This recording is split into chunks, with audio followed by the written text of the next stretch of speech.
Good morning, everyone. We'll get started in just a second.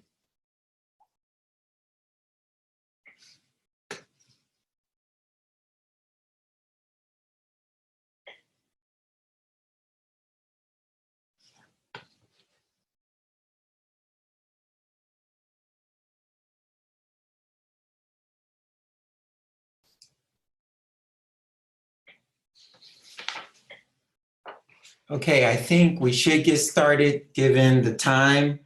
I just have a few remarks to make, and we'll welcome in remarks. So, good morning, everyone. Welcome to the second EnvironMentors Symposium. I'm Professor Jenkins, the current director of the EnvironMentors. This time last year, we were at University Park enjoying a poster session in preparation for the national competition. This year, the symposium is virtual because of COVID-19, but we are very excited because of additional student participation from State College High, Harrisburg Science Tech, Middletown High School, and Sharon High School this year. We also had faculty and undergraduate students from Penn State Shenango, Penn State Harrisburg, PSU Hershey, and University Park. First, before we get started, I'd like to thank the families, the students, and the faculty for bringing this all together.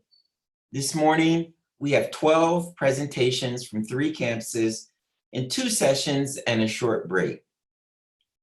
The EnvironMentors program aims to increase the number of students from underrepresented and underserved communities in STEM areas through meaningful research experiences with research teams. Many of these communities have been negatively impacted by COVID-19. The EnvironMentors teams are composed of a high school student, an undergraduate mentor, and a research mentor who is engaged in research. During March, in a national phone conference, many of the NCSC, the National Council for Science and the Environment, the mentors from around the country ended their programs because of COVID-19. And further, the national competition, which is held in Washington, D.C., was canceled. We had a meeting amongst all of our team, our staff team here, and we figured that we'd have to shut down. But thankfully, with the input of very good staff members, we went and got input from the students, and we asked them if they wanted to continue. They decided yes. And to my amazement, the students have continued to this point. And so thank you really for going the extra mile. Yes, you did. Now, let's get started. Just a few housekeeping rules. Please put your mic on mute. If you have questions, please use the Q&A box at the bottom of your screen. Next, we're going to go over this year's accomplishments with Ms. Lorraine Jones, who will handle this part. Thank you.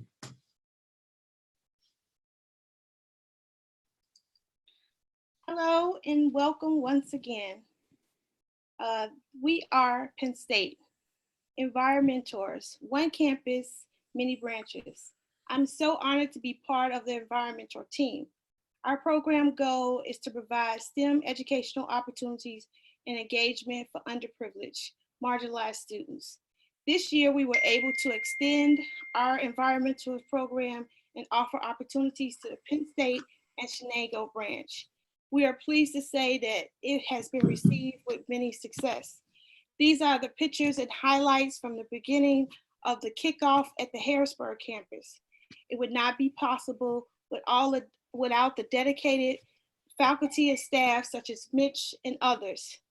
Penn State EnvironMentors also offers educational opportunities in and outside of the classroom. We also provide students with opportunities of exploratory STEM through field trips, workshops, and network and team building opportunities. These pictures are taken from the Harrisburg campus, and we also have some pictures of some highlights that students have done through the University Park campus. This was taken at the lab where the students visit the lab that they toured. Not only did they learn about innovative ways of conducting STEM, but the students also were given the opportunity to network, build relationships with faculty that are working on groundbreaking research in various STEM fields. We also took a tour of the America's most famous architect design, Falling Water, by Frank Lloyd Wright. The students were able to make the connection between art and nature and the environment, and they were engaged in challenging activities that promoted their critical thinking skills on what went into building such a structure. This adventure prepared them to work with our renowned faculty, DK, for students to participate in his workshop, and the students also participated in other workshops that you'll see for Dr. Michael Alley that helped them prepare for the presentations that they're going to be doing today. Now, not all the work that we did was hard work. We also took some time to have a little fun. We did a team building exercise throughout the holidays, and we got together and conducted activity to rebuild the Falling Water house. Now, somehow it turned into the gingerbread house, but anyway, we had fun doing that activity. Our time was cut short when we had ran into problems with COVID-19, but as Dr. Jenkins has said, that we still persevered. We had three faculty to come in and talk to us about COVID-19 and the impact it was having on communities and people of color. We also had Dr. Ferrari to come in and talk to us and answer questions that we had about COVID-19. But I was most impressed with the ways in which the students start to give back to their community and create materials to make masks for our State College food bank. The State College food bank was able to, we were able to make masks and distribute it so our frontline workers could be safe and protected while they're giving food to our communities.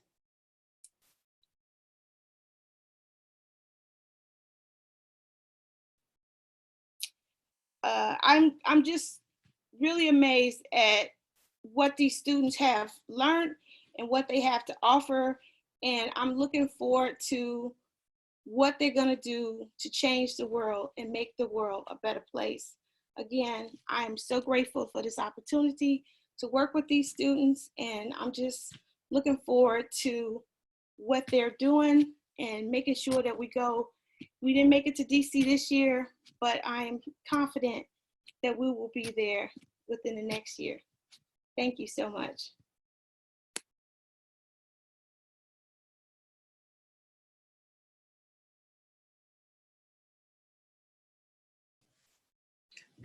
Okay, we're ready to start the next the presentations at this point. I'm going to introduce the student, and Mitch is going to do the Q&A. So our first presentation is by Rosie Torres of State College High.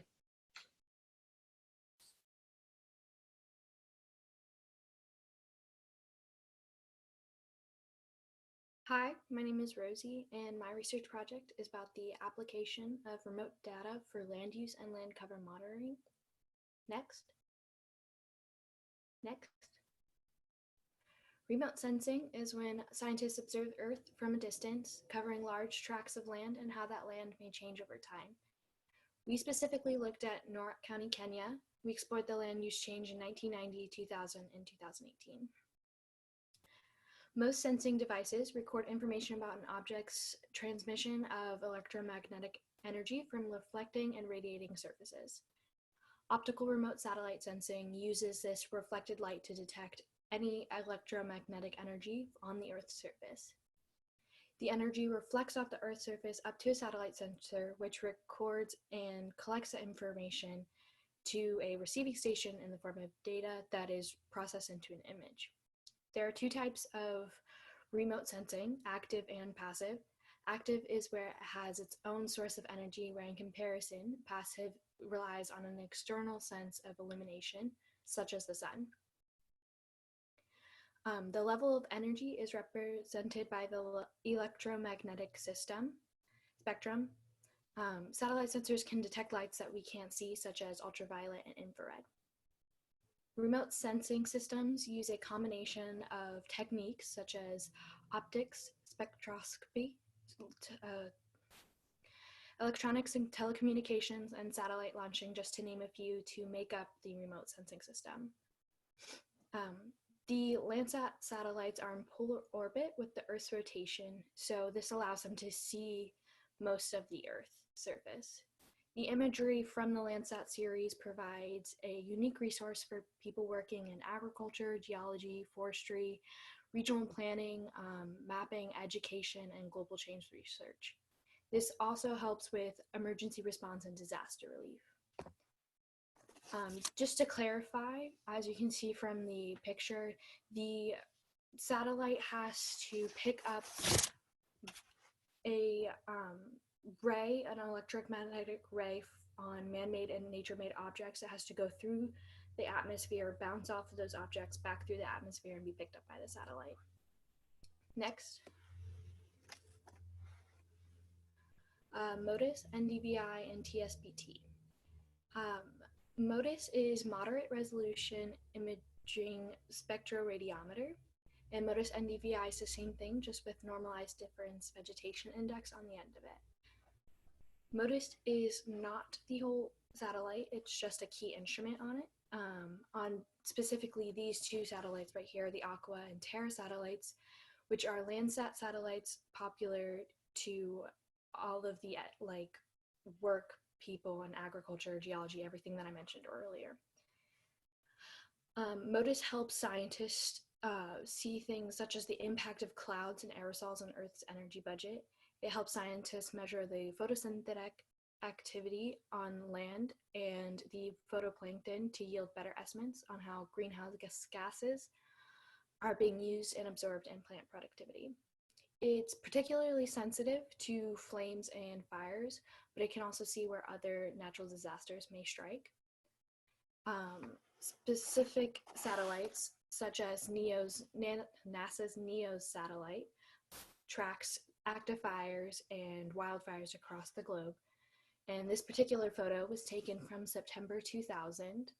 And you can see kind of the outline of the different continents, and that just shows how many of these fires from September 2000 that we could have stopped if our satellite had been more advanced at the time. NDVI is a plant photosynthetic activity index. It can tell scientists where vegetation might be thriving and where it might be really struggling due to human disturbances such as deforestation and natural disturbances such as wildfires. There are a few things that affect NDVI, such as total plant cover, biomass, and plant stress, but it does compensate for things such as slope and angle, time of day, and even changes in season. Data is generated using the TSPT, or NASA's time series production tool. It takes data from the Terra and Aqua satellites and enhances the images so they're not as affected by clouds and they're not as pixelated. This eliminates outlier data that throws off the inferences about Earth's climate, and it makes TSPT more effective but a lot more difficult to access than standard MODIS. MCD13 is the combined data from Terra and Aqua satellites, and it takes the best and most accurate to make inferences about the climate. Landsat satellites take the MCD13 images like this. Next.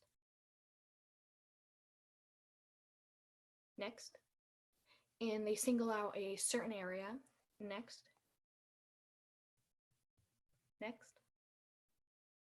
And they use different colors to signify land use change and change categories in order to help the people in that area make decisions on how to best move forward.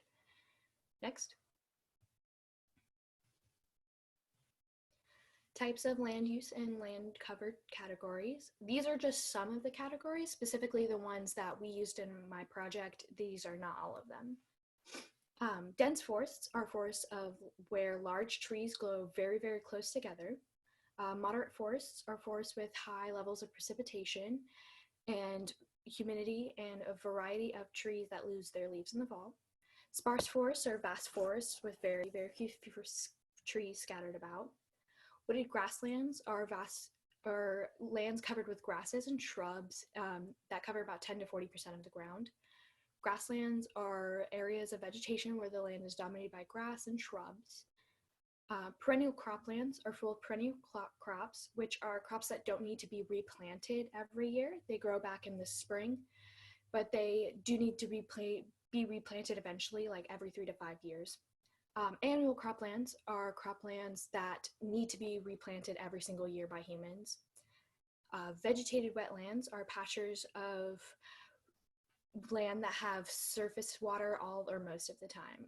Hydrophytes are plants that are often found in these wetlands, and they're adapted to growing in soil that is flooded with water. Open waters refer to expansive areas of water such as oceans or seas and even large lakes.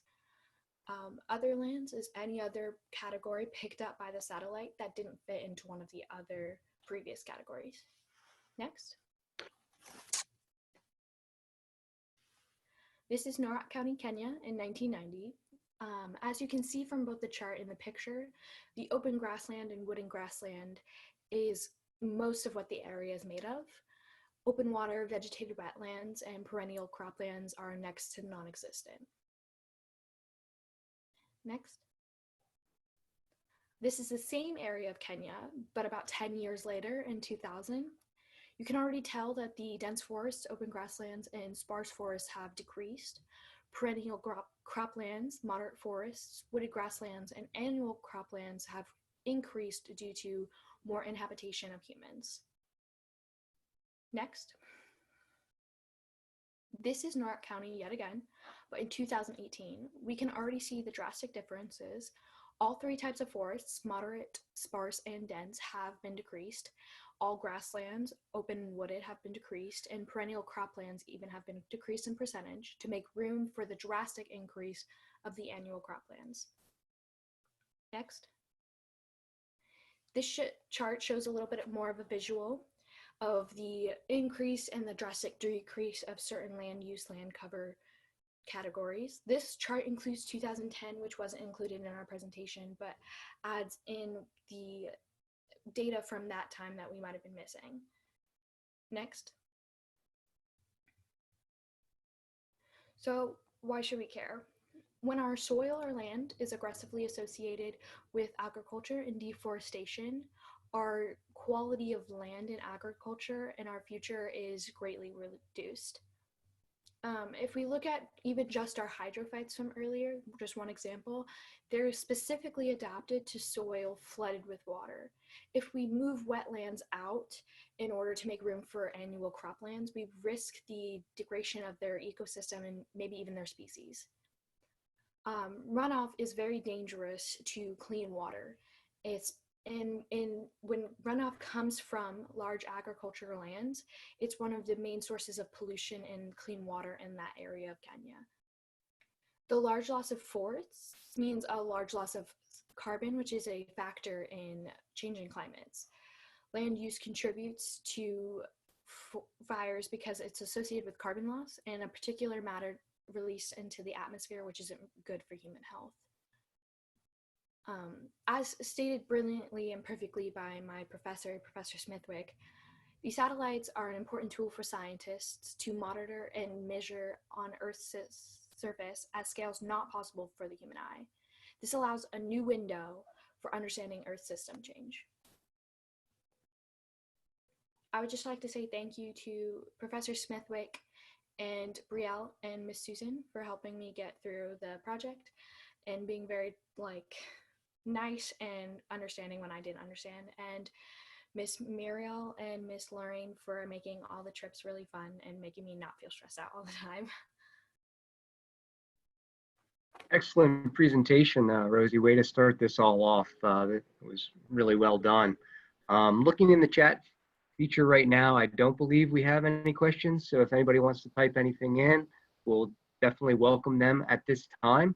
In the meantime, Rosie, what did you feel was the most challenging aspect of doing this research? I think it was because it was so new to me. I'm more of like a chemistry lab type of person, and this was more of like looking at data and understanding it and really needing to like do my research on it. So I think that was, and I think that I didn't understand a lot in the beginning, but with the help of like my mentors and my peers, it was easier to understand in the end. Awesome. Thank you so much. Does anybody else? Oh, here we have a question here. Do you know what is driving land use change? Is it population growth locally, food production from export to Europe, or something else?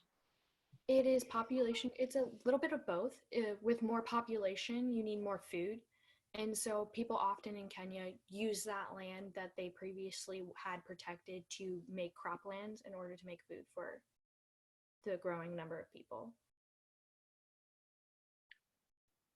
Thank you. Do we have any other questions, or should we move on to the next presentation?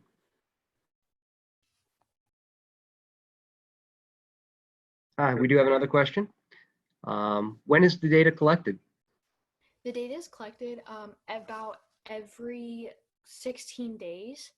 The satellite has to go around the Earth, and it takes about 16 days to go all the way around the Earth, take pictures of every single place on Earth that it's like programmed to take pictures of. And then the system takes all of the recorded information back to a receiving station on Earth, and they take that data and they make it less pixelated and less affected by clouds. So every 16 days. For the Terra and Aqua satellites, that's not for every satellite. Thank you so much. Okay, we have the next presentation by Anissa Amat.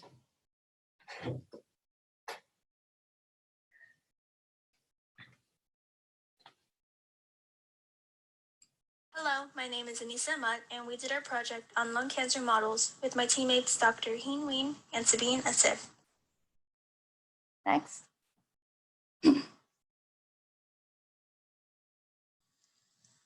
We developed lung cancer models by looking at the data of 150 tumor samples. This data was formed to identify the stages of different types of lung cancer. We looked at 4 groups and stages of lung cancer, including AC1, AC2, SCC1, and SCC2. Next. So, what is AC and what is SCC? AC is short for adenocarcinoma, which is a type of cancer that starts in mucus-producing glandular cells of your body. SCC is short for squamous cell carcinoma, which is a type of non-small cell lung cancer that typically develops in one of the air passages or bronchi of the lungs. Next.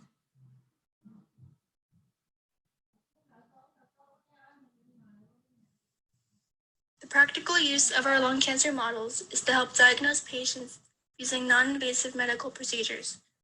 In our models, we only need the gene expression, which can be obtained in a sample of, for example, a patient's saliva. Invasive procedures such as taking the sample of blood or tissue wouldn't be necessary. Next. As for a procedure, we have 3 main steps. The first step is data collection. The data set was taken from the gene expression omnibus and split into 2 parts, labels and genes. The genes were separated based on their labels, AC, SCC, stage 1, stage 2, and the combination of types and stages AC1, AC2, SCC1, and SCC2. Step 2 is statistical analysis. We perform 2 types of tests with the goal of finding genes with significantly differential expression. T-tests were used to analyze this between 2 samples, such as AC versus SCC, stage 1 versus stage 2. ANOVA was used between 4 groups, AC1, AC2, SCC1, SCC2. The third step was regression and prediction, finding the relationship between the variables based on the observed data using regression models. We did logistic regression for binary classification, AC versus SCC, stage 1 versus stage 2, and random forest with multi-class classification. Next.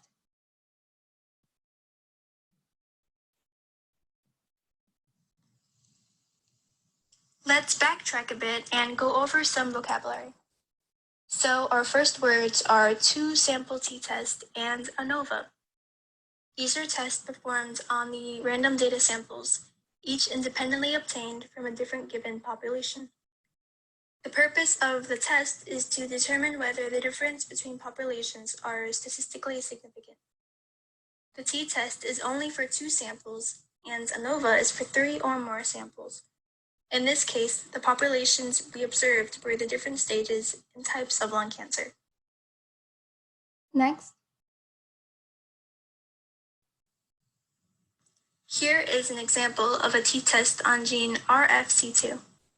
As you can see, we tested AC1 versus AC2 at the top left corner, SCC1 versus SCC2 at the top right, AC versus SCC at the bottom left, and stage 1 versus stage 2 at the bottom right. Next. Another vocabulary word we have is the p-value. The p-value is the probability that the idea that a theory being tested is false and gives for a specific experimental result to happen. In our case, we required p-values 5% or below. Next. Here's an example of the p-value we got for gene HSPA6. In test AC1 versus AC2, we can see here that the p-value is around 4%, a value that we were looking for. Next.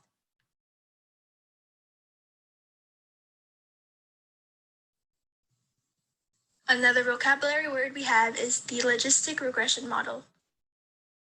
It is used to estimate the probability of an event occurring having been given some previous data, to infer the relationship between X and Y if Y is categorical. Next. Here is the formula of the logistic model and how it's being compared to the linear model. Next.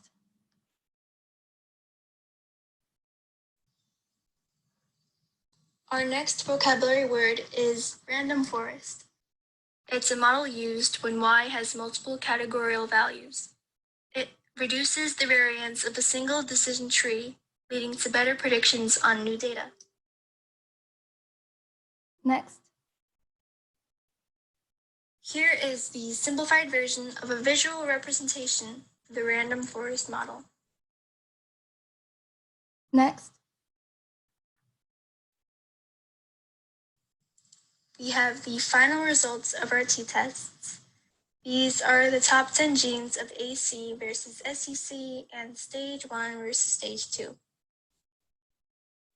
These genes were significantly different from the other genes.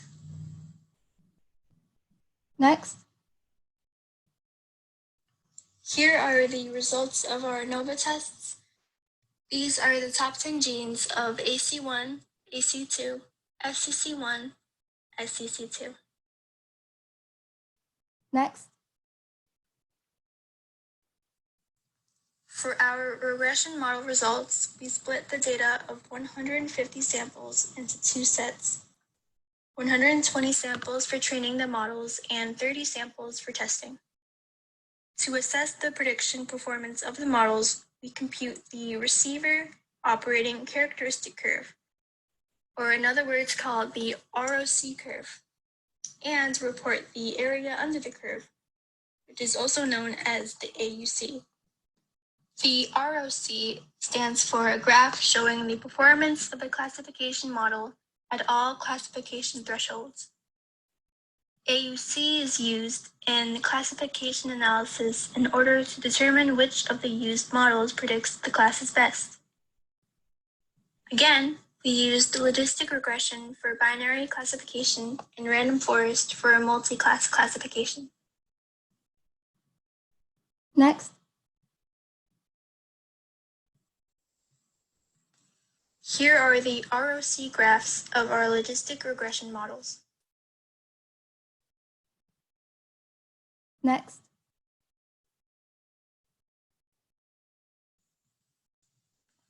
And here is our random forest model based on these 10 genes. Next. This is the ROC graph of our random forest model. Next.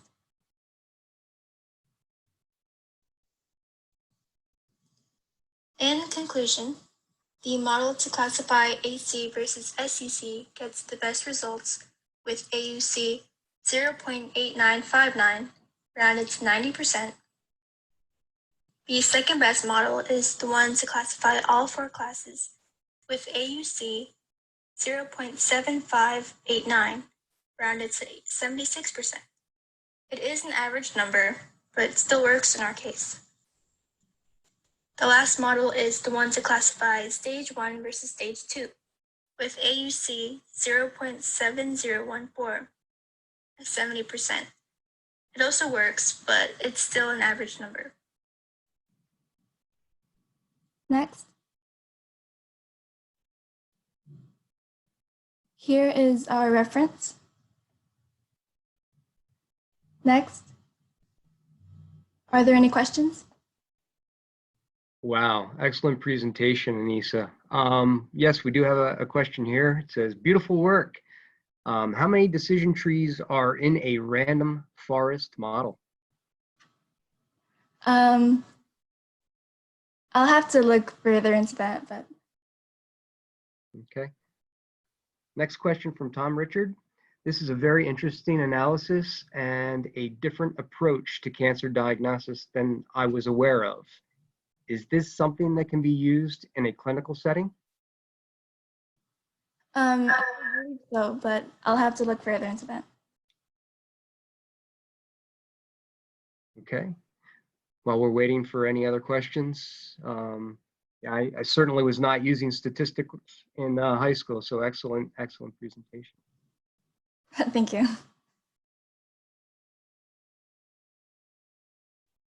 Okay, it does not look like we have any other questions coming in.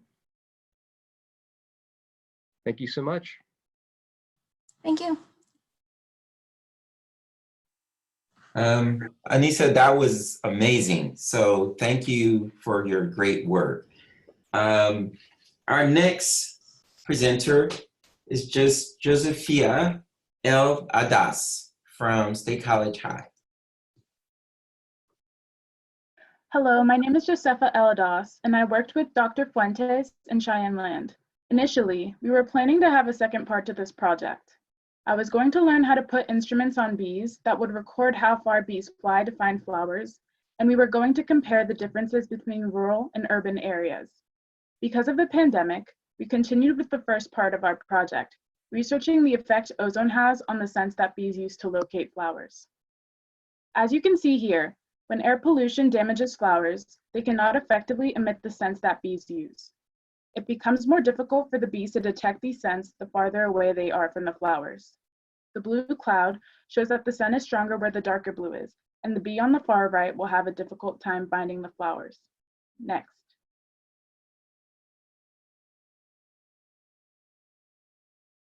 I decided to be a part of this project to expand my understanding of how bees use scents to locate flowers, and to learn how tropospheric ozone can affect the ambient levels of floral odors. I did this by reading papers about how bees and flowers communicate and by analyzing ozone data. We can help limit the negative impacts of ozone by reducing our emissions of pollutants. Next.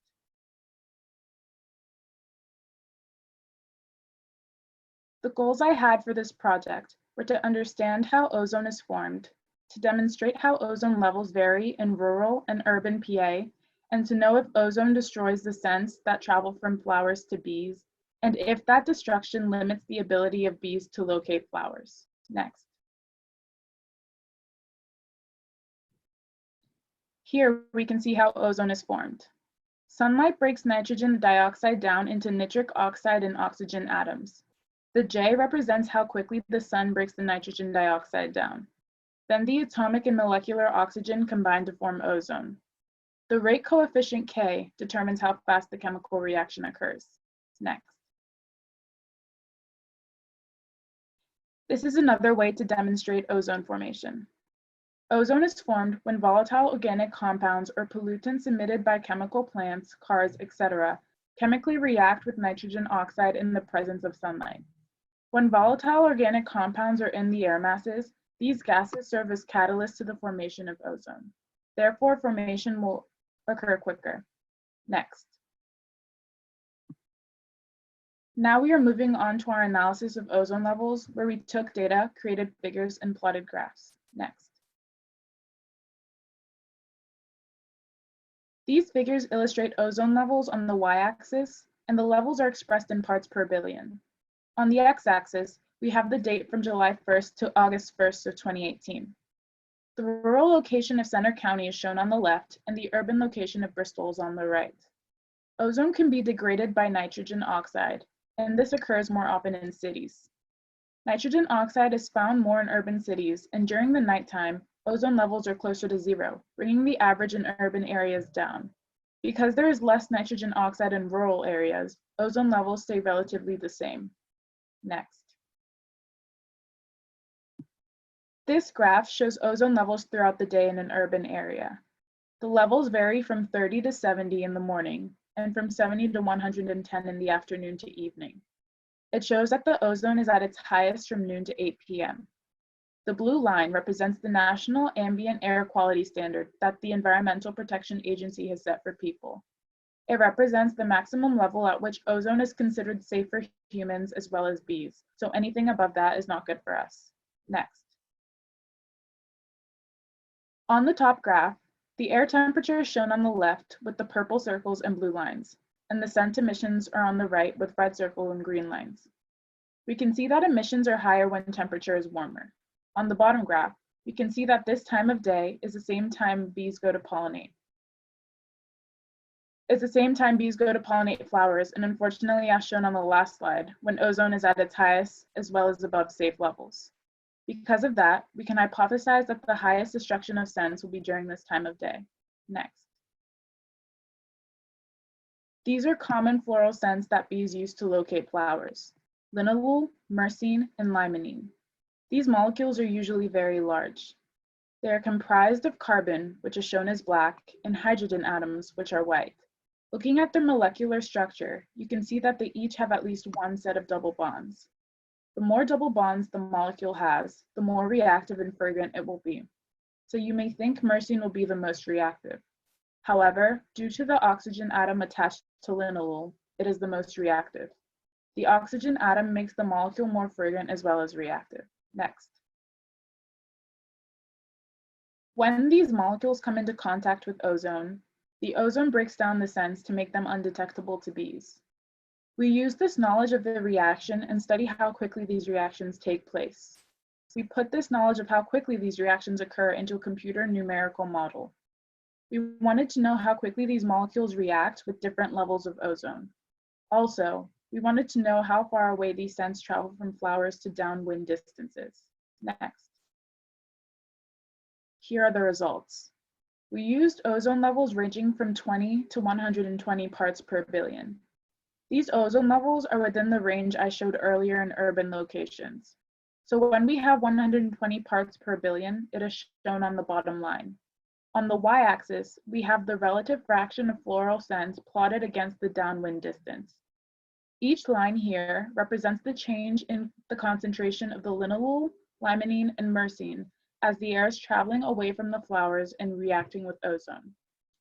These graphs represent how scents will change as a function of distance away from the flowers. When ozone levels are higher, the scents are more readily destroyed. For example, when ozone is at 120 parts per billion, linalool is completely undetectable at 400 meters away, while myrcene and limonene are still slightly detectable. However, the absence of linalool causes the bees to be confused and not know which direction the flowers are in. Next. Based on the studies I completed, I can provide the following summary and conclusions. Ozone destroys scents in both urban and rural locations. However, due to higher ozone levels often being in urban areas, scents are more readily destroyed in urban locations. The implications of this are that the more scents are destroyed, the more confused the bees will be. And we should be concerned, because bees pollinate 1/3 of the global food supply and allow plants to fruit, set seed, and breed. This then provides food and habitat for many other creatures. Therefore, the health of our natural ecosystems is linked to the health of pollinators. Also, ground level ozone can cause health issues such as irritation of the nose, throat, and lungs. Next. I would like to thank Ms. Gomero for checking in on all the mentees and keeping us all connected, especially during the pandemic. Ms. Taylor for informing me about the EnvironMentors program and helping to keep me motivated. Dr. Jenkins for directing EnvironMentors and creating something amazing that high school students could be a part of. I would like to especially thank Dr. Fuentes and Cheyenne Land for deciding to mentor, teach me, and for being patient with me. Lastly, I want to thank the other mentees for being kind and making all the meetings and the trip to Falling Water fun. Thank you. Excellent job, Josepha. Beautiful presentation. I love that it integrates chemistry, biology, and weather patterns as well. That was great. I have a question from Larry Lee. Are there any other chemicals besides the ozone that affect the bees, I believe in a negative manner? Yes, air pollution in general affects the bees. Ozone is just one of the major things that affect the bees because it includes air pollution and smog and just ground level pollution in the air that's bad for the bees. Great presentation. It was interesting, the part of the project that you planned but could not complete. Can bees actually carry a sensor? How small is it? Yes, it's very, very small. Actually, Dr. Fuentes had already ordered the instruments and they actually came to Penn State about 2 days after the campus was shut down. He showed me a picture of what they look like, and they're extremely, extremely tiny because it can't weigh too much because it can't weigh the bee down when it flies, but it also needs to do its job and have all the information it needs to record. So they are very small. Thank you, Dr. Richard, for that last question. Do we have any other questions?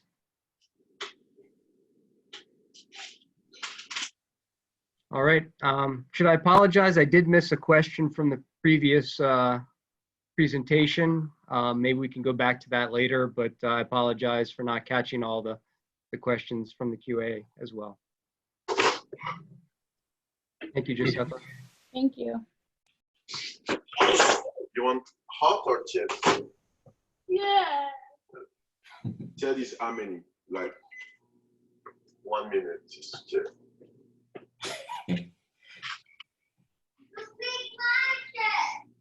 You want chilled? We have the next presentation. Dabo, which of your twins were those? Josepha, great presentation. Very enjoyed it a lot. Our next presentation is one of my favorite people, Ire Megun, and he's up next. Okay, thank you.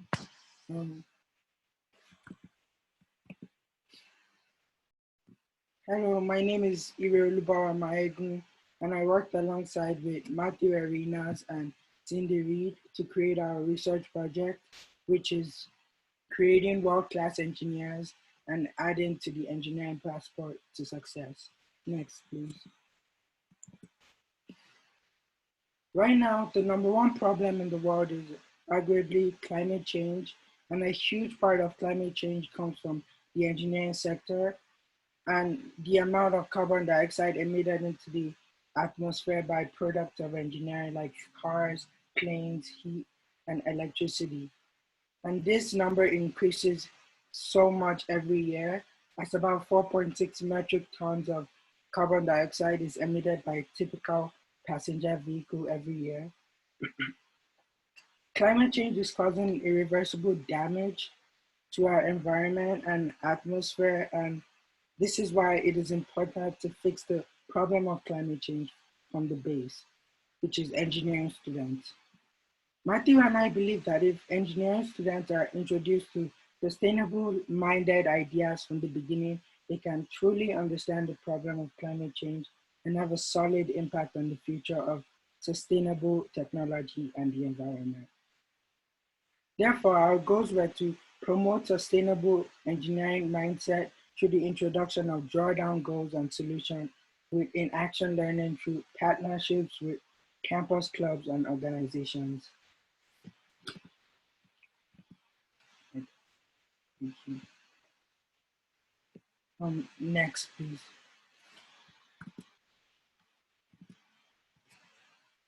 Matthew and I started our, oh, wait, are you on? Sorry. I think I think you're on the wrong slide. No, like before. Okay, can you go back to the beginning? Sorry. No, like the beginning. Yeah, this. Did you show? I don't know. I'm confused now. Okay. Yeah. I think this is the one we're supposed to be on. So, okay. So Matthew and I started our project by developing a list of sustainability and environmentally focused clubs and services, and we then established communication with a point of contact at the clubs and services.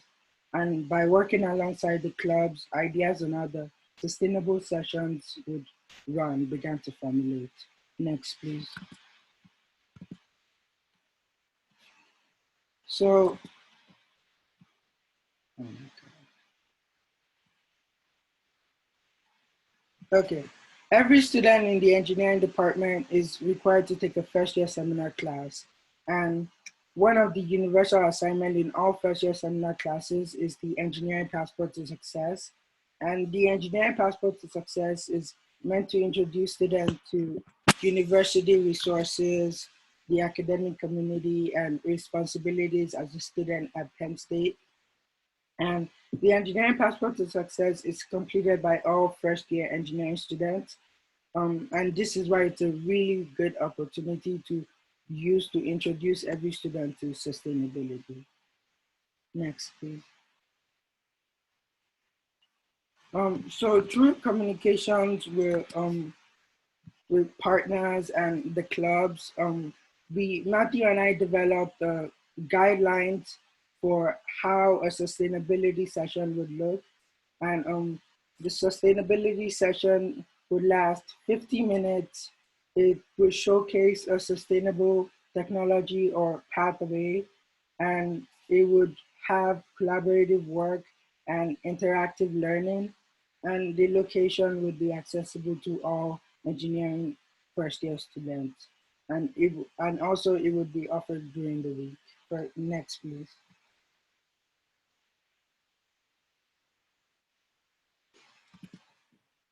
So adding the sustainability sessions to the engineering passport to success must prepare engineers to meet the challenge to reduce carbon emissions. And the relationship between the student and the communities will be symbiotic, as students will gain new experiences and expand their college experience and also learn more about sustainability. while the communities on campus will have new opportunities to shine. Next, please. So one of our, we worked alongside the clubs and services, and they proposed ideas on how each of their sustainability sessions would run.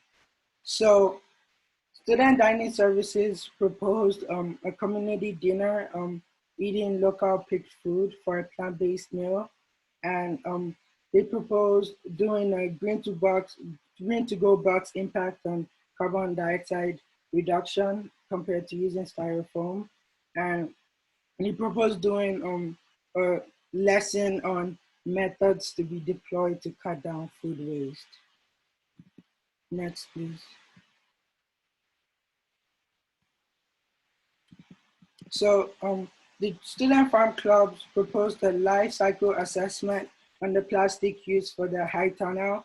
And for those who don't know what a high tunnel is, as you can see in the image on the right, there's a high tunnel, and it's basically a plastic covered structure that allows growers to increase production of certain crops and grow crops that cannot grow in their area. The student farm club also proposed to design a wagon that could fit the parameters of the club. And lastly, the last sustainable session idea they proposed was to learn about the different materials that could be used for their hydroponic system at the farm. Right now they use styrofoam, and it might be dangerous as it may have carcinogens that cause cancer. The drawdown solutions incorporated and covered by the Student Farm Club are composting, farm irrigation efficiency, conservation agriculture. Next, please. The other clubs that were interested in running sustainability sessions were the Wind Energy Club, Net Impact, Environmental Resource Management Society, and the American Society of Heating, Refrigerating, and Air Conditioning Engineers. And I just want to make sure you know that refrigerant management is one of the top drawdown solutions, has most heating, ventilation, and air conditioning equipment today have ozone depleting and high global warming properties. And for example, one CFC molecule can damage 100,000 ozone molecules. And a club involved in refrigerant management being interested in running sustainable sessions shows how much the sustainable sessions can do to benefit the students and the environment. Next, please. Our next steps were to keep open communication between sustainability sessions and keep open communications between sustainability session, the clubs that propose the sustainability sessions and the services that did also. And to further refine the guidelines and learning materials. And then to pilot run the short list of clubs and services interested, and to reach out to more clubs, services, organizations, and communities, and community groups that champion sustainability. And then lastly, we want our old project to be implemented into the engineering passports to success. And if our lives were not drastically changed by the coronavirus pandemic, Matthew and I would have been more interactive with the clubs we reached out to, and would have gone to the different clubs to get a better idea on how the club sustainability sessions will run. And great thanks to Matthew Arenas and Cindy Reed for allowing me to come on board on this project, as I felt like I was able to make a difference in the environment and climate change. And because this project was presented to Dr. Lau, the coordinator of the first year seminar classes, and has a great chance of being implemented into the engineering passport to success. Thank you. Thank you so much, Ire. Excellent presentation. I really enjoyed it. mix up with the slides. I was a bit confused. No, very good. While we wait for questions, how important do you feel is the green aspect of a university when looking for colleges? I think it's very important. It's very important for. So, what do you mean by the green aspect of the universities? The environmental friendliness of a campus? Oh yeah, for me that's very important because I'm very environmentally focused, and if I want to be on a campus, I want to make sure that they're also trying to help the environment and to help the future, and we are the future. So I want to make sure that they have that mindset of helping us, because I mean we're going to college, and um, the future is getting damaged for us, and I think it's really important to have like that campus that is very environmentally focused. And I think Penn State is one of those campuses, obviously. Great, thank you. We have a question from Dr. Richard. What a great project. It sounds like it's ready to go. Who will take on the next step? So we kind of talked about this with Dr. Lau.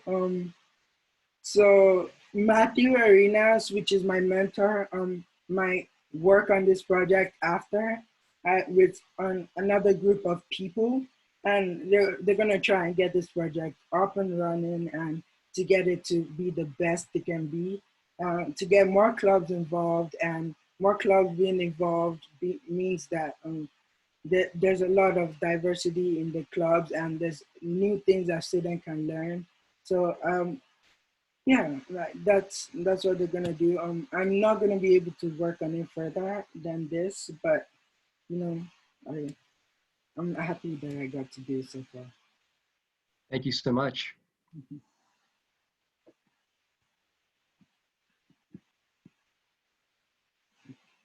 Hi, can I ask a question? Yeah, sure. Hi, this is Paul Srivastava from the Sustainability Institute. Thank you, Ira, for a really excellent presentation. I think your ideas are very practical and doable in our context. I have two suggestions. One is about the session.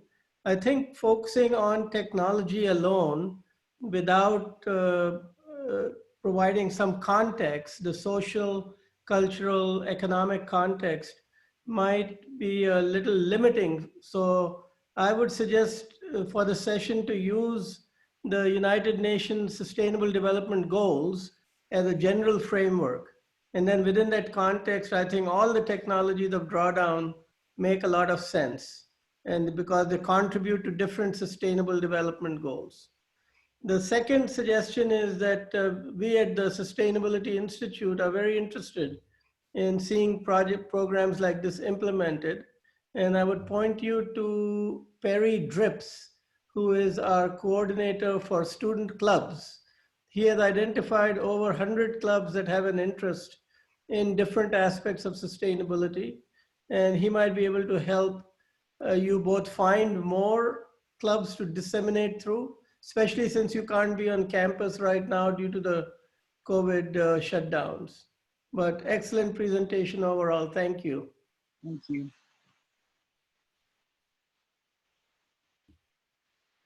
Okay, Ira, that was amazing. Thanks so much. Thank you. Really proud of your accomplishment.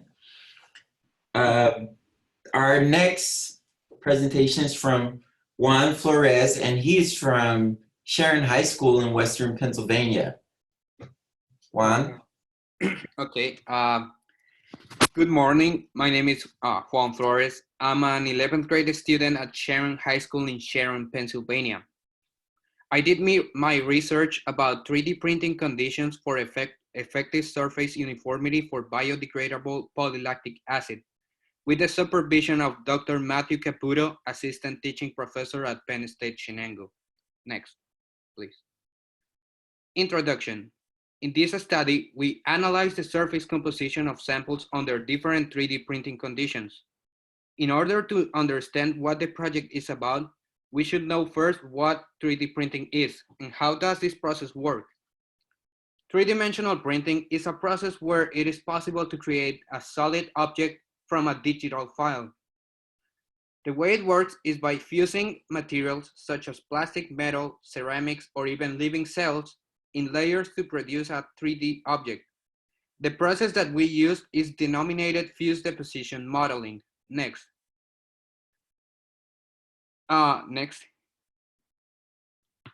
The process naturally creates a rough surface.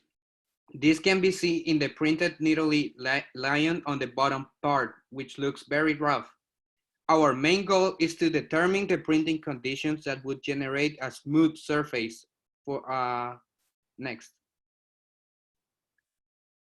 One of the most common materials used in 3D printing is polylactic acid, which is a biodegradable polymer. The printing process is used in several fields, such as medicine, where artificial organs can be 3D printed, or the electrical and automotive industry, where parts can be created at a lower cost and can have higher resistance than other materials. Next. A particular application of this research project in the medical field would be in the orthopedic screws printing process. 3D printed screws are being used more and more in the field due to the ability to change the properties of the object accordingly to the patient's needs. A smooth surface of these types of artifacts would be fundamental due to the high sensibility of the human body. Also, PLA orthopedic screws are eco-friendlier than titanium screws and have a considerably lower price, which can benefit small and medium businesses. Next. We designed 12 samples using CAD software. Then we altered the conditions and printed them using the Creality Ender 3 3D printer, which is shown in the left. We printed a total of 12 samples with the same dimensions that were 10 by 10 and 2 millimeters high. Next. As I mentioned before, our goal is to generate a smooth surface by altering the printing conditions. But what exactly is a smooth surface? Well, we define a smooth surface as the surface that would generate the smaller coefficient of friction when in contact to a different surface. We also altered the 3D printing conditions that we thought would have a greater impact in this surface potential to generate friction. We used Ultimaker Cura software to alter them. The conditions that were altered were infill, next, which is the amount of empty space inside the object. As you can see, as the infill percentage increases, the amount of empty space decreases. Next. Layer thickness, which is how thick the layer is being printed. Changing the thickness works by altering the value of the diameter of the nozzle. Next. We also altered the speed of layer deposition, or how fast is the polylactic acid material being added. Next. We altered the nozzle temperature, or the temperature at which the object is being printed. Next. And finally, the ironing. Ironing is a technique where the nozzle travels over the top of the layer after it is totally printed. Next. We separated the 12 samples into levels, where there are 2 samples per level. We set a numerical range for every property except ironing, where there was a binary option. As you can see in the last row, these options were on and off. Level 1 has the minimum range, level 2 has the intermediate, and level 3 has the maximum numerical value. Next. Due to the current circumstances, we were only able to analyze the surface of level 1. Next. After we completed the separation of samples, we started to analyze the surface composition of level 1 samples.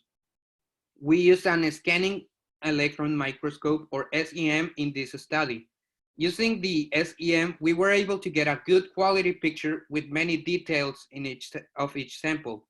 We use an SEM instead of an optical microscope because the SEM gives us a higher resolution.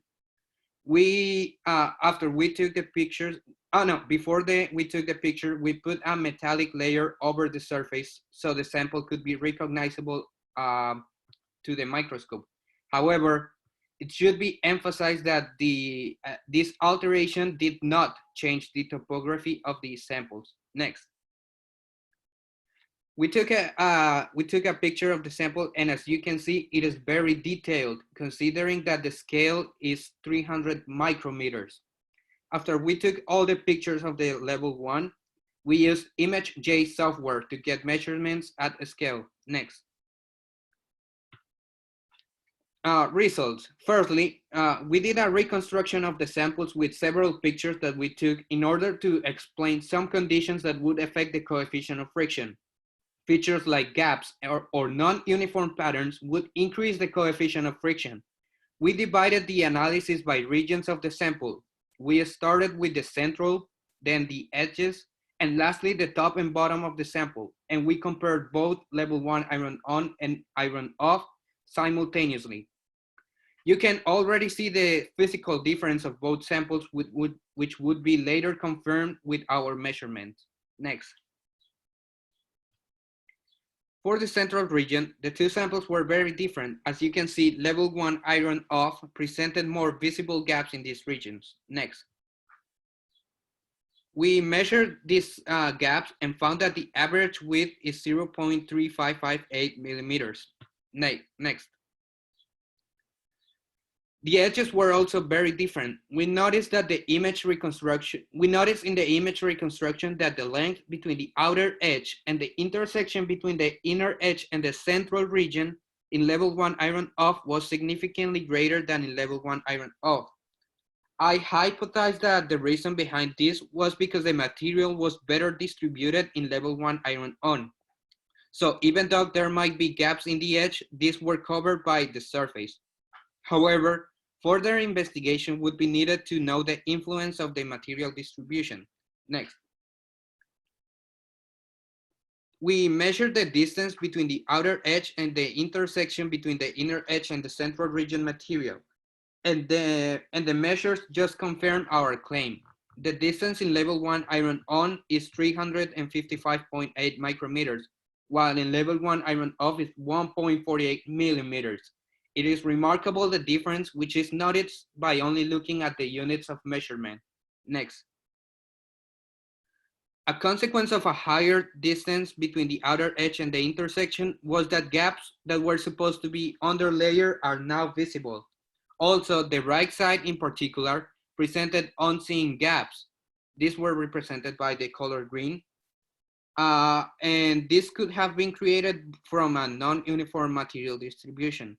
The right side in level 1 iron off was one of the sections that would contribute the most to an increase in the coefficient of friction of due to its high abundance of gaps. We did some measurements and found that the average width in the central region was 0.1798 millimeters. The average width of the abnormal gaps was 0.177 millimeters. And finally, the average length of the gaps in the edge, which were 15 just in this picture, was 0.132 millimeters. Next. The top and bottom were also very different. Level 1 iron on presented some fissures, while level 1 iron off, as it was mentioned before, gaps were presented in the edge section. And again, it is remarkable the difference in size of the deformities. Next. The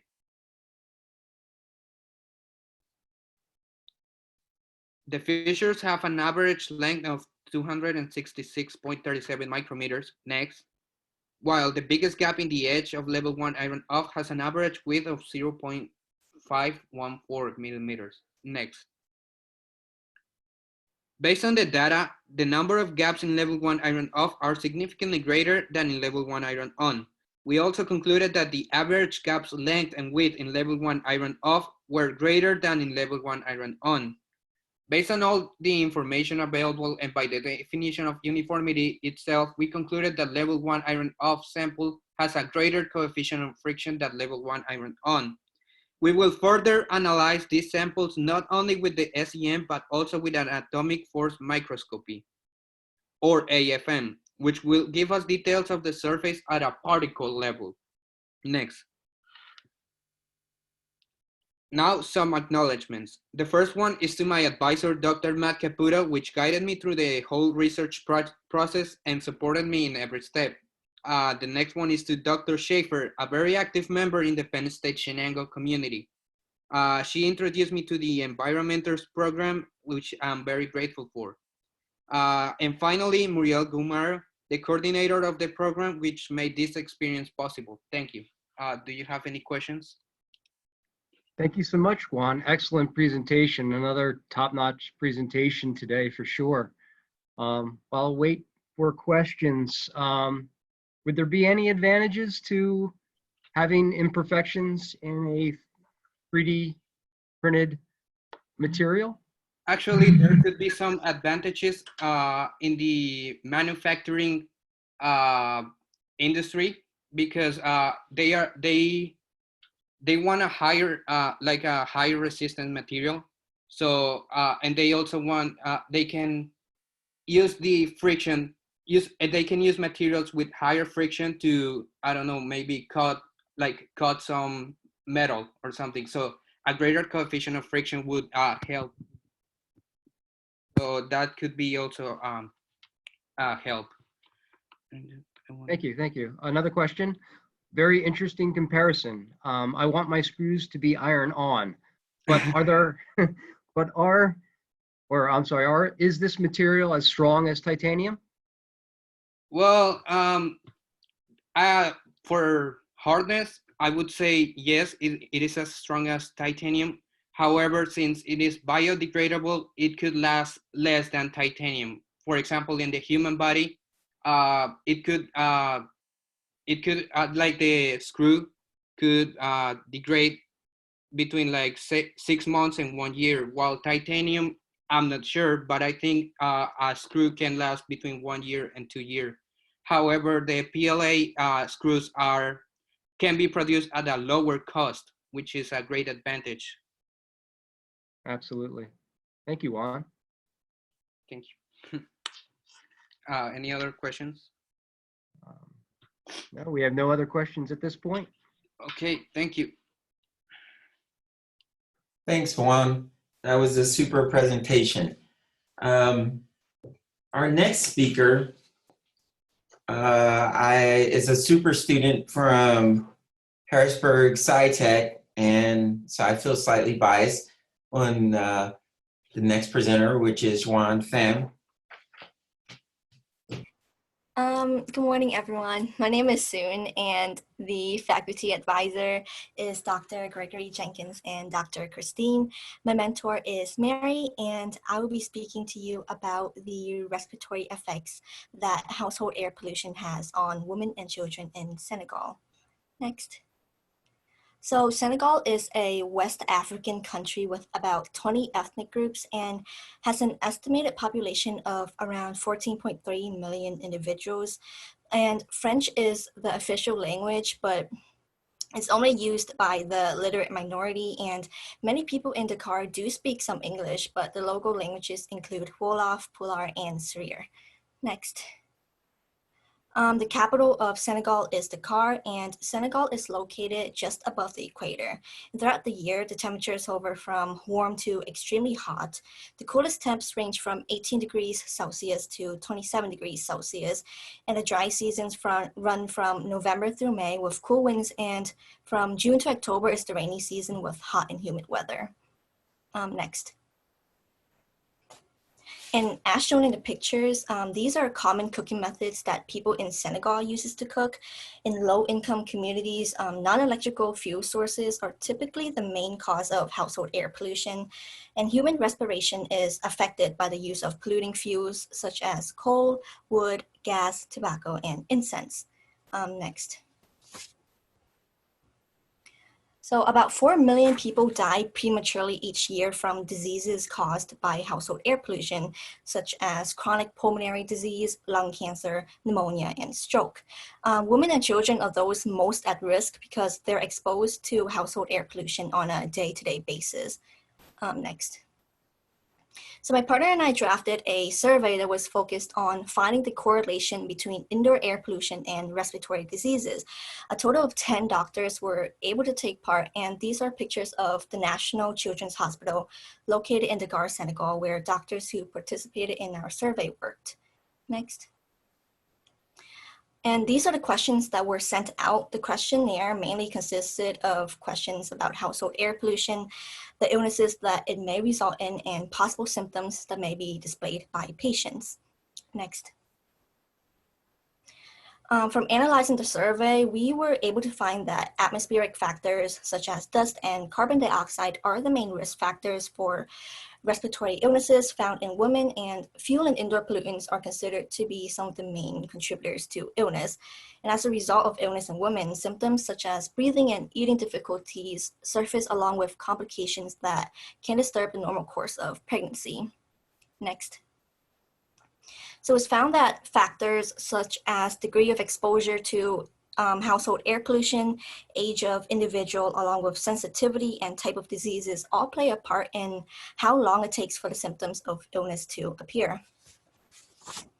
Doctors noted that the lack of information on respiratory diseases is the reason why patients only arrive for checkups when symptoms are present, which could lead to more complicated and worsened symptoms that could have been detected earlier on. Next. As possible solutions, researchers suggested stopping the use of coal and, as a replacement, clean fuels such as electricity or liquid petroleum gas could be used. In addition, women should cook in more ventilated settings so that the concentration of pollution decreases, which in turn also helps to decrease the occurrence rate of respiratory diseases. Next. According to doctors who participate in the survey, respiratory illnesses that result from household air pollution include asthma, viral diseases, and etc.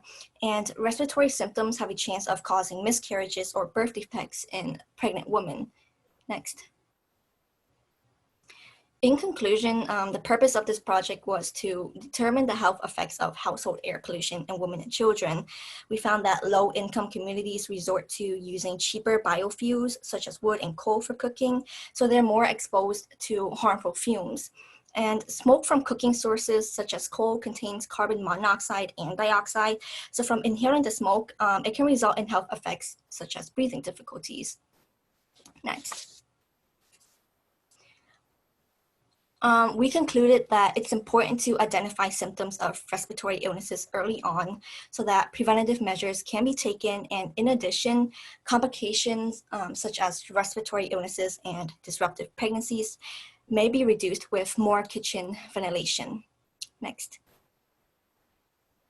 And finally, we want to thank Dr. Rama, the doctors who participated in our survey, and our advisors, Dr. Jenkins and Dr. Christine, who guided us along with this project, and to all the coordinators of EnvironMentors.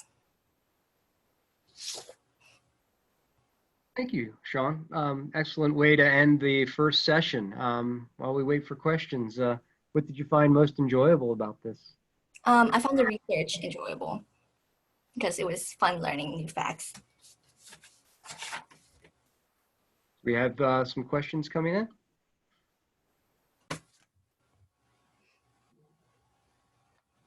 in. Joe, sorry, Mitch. That's fine. Mitch, I just want to say that the work that this team has done is a foundation for a project that has been funded by IEE to really put monitors inside of 20 homes in Senegal, and then the doctors are going to follow the health of the women.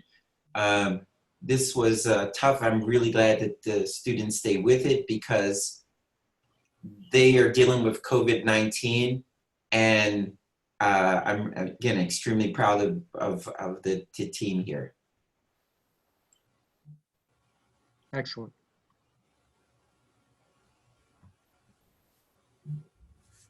Okay, I don't believe we have any other questions. Once again, great job. Thank you.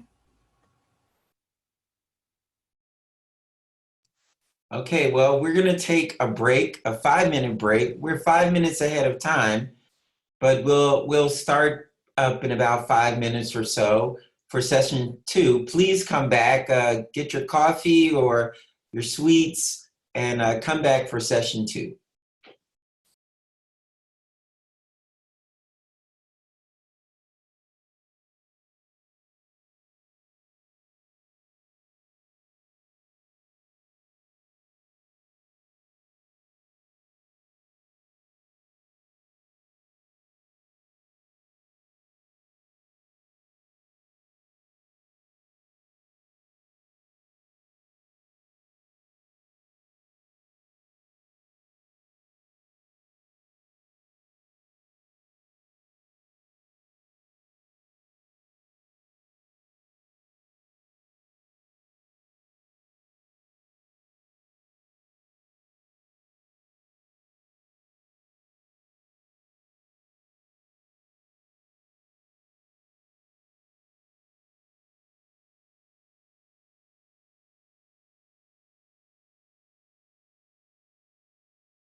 Okay, we're about ready to start the second session. So hang on to your hats.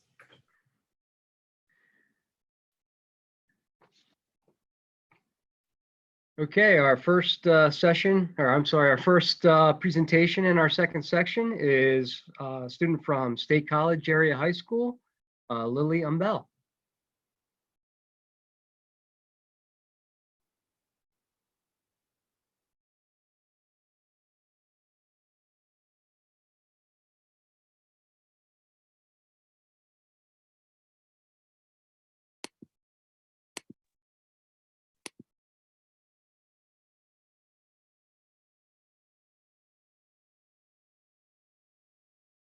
I don't see the presentation.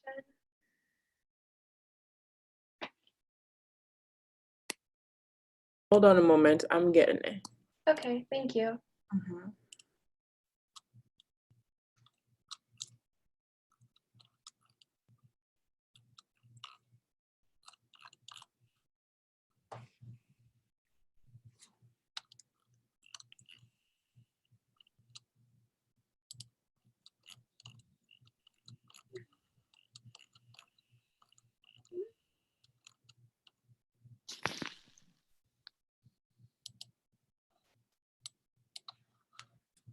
Hold on a moment.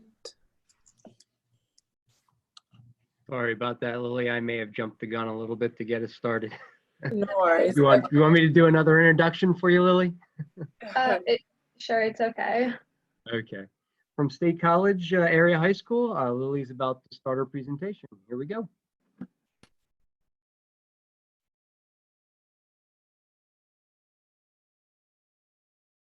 You know, and I believe I should slide. Okie doke.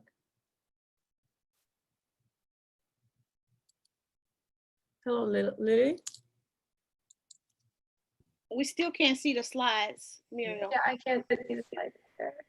You might have to stop share screen and start it again. Yeah, I'm about to start it again.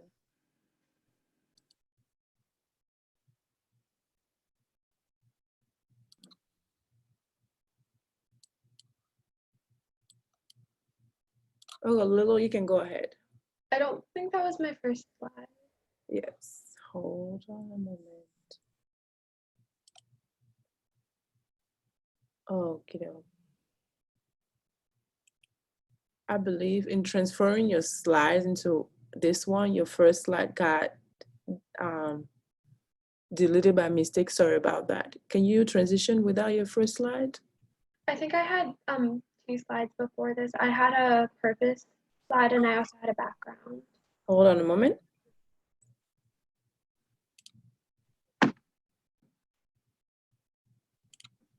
Hold on a moment.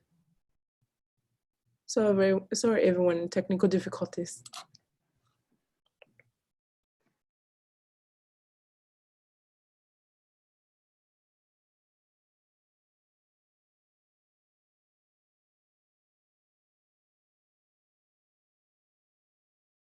Wondering if we could come back to Lily and go to the next person to save time.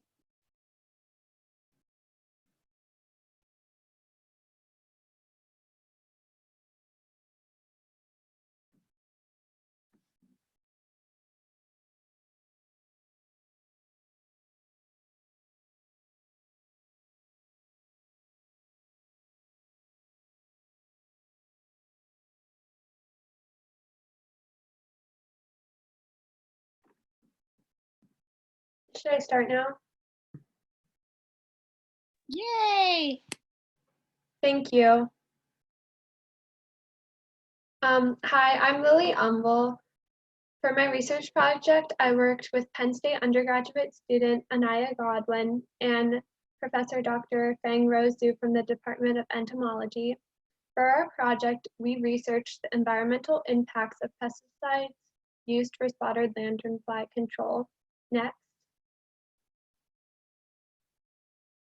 Our main purpose was to analyze honey samples to identify the presence of 2 new nicotinoids, imidacloprid and dinotefuran. We wanted to contribute to research on the effects of pesticides in non-target organisms, which is a global issue.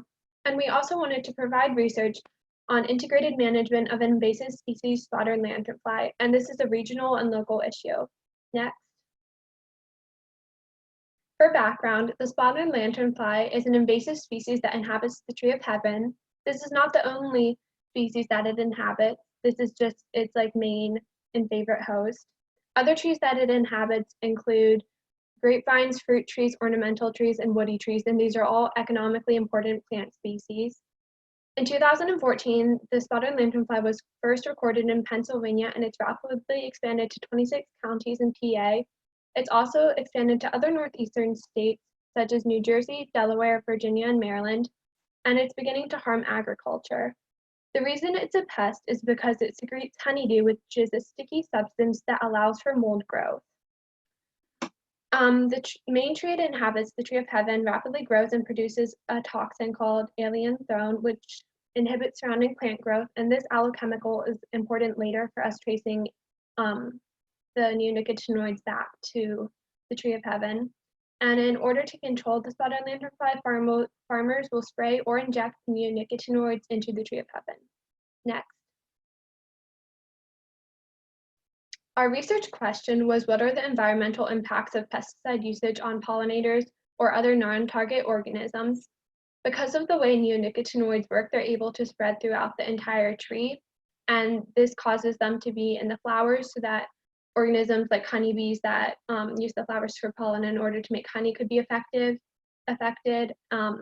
Wasps and ants and other non-target organisms could also be affected.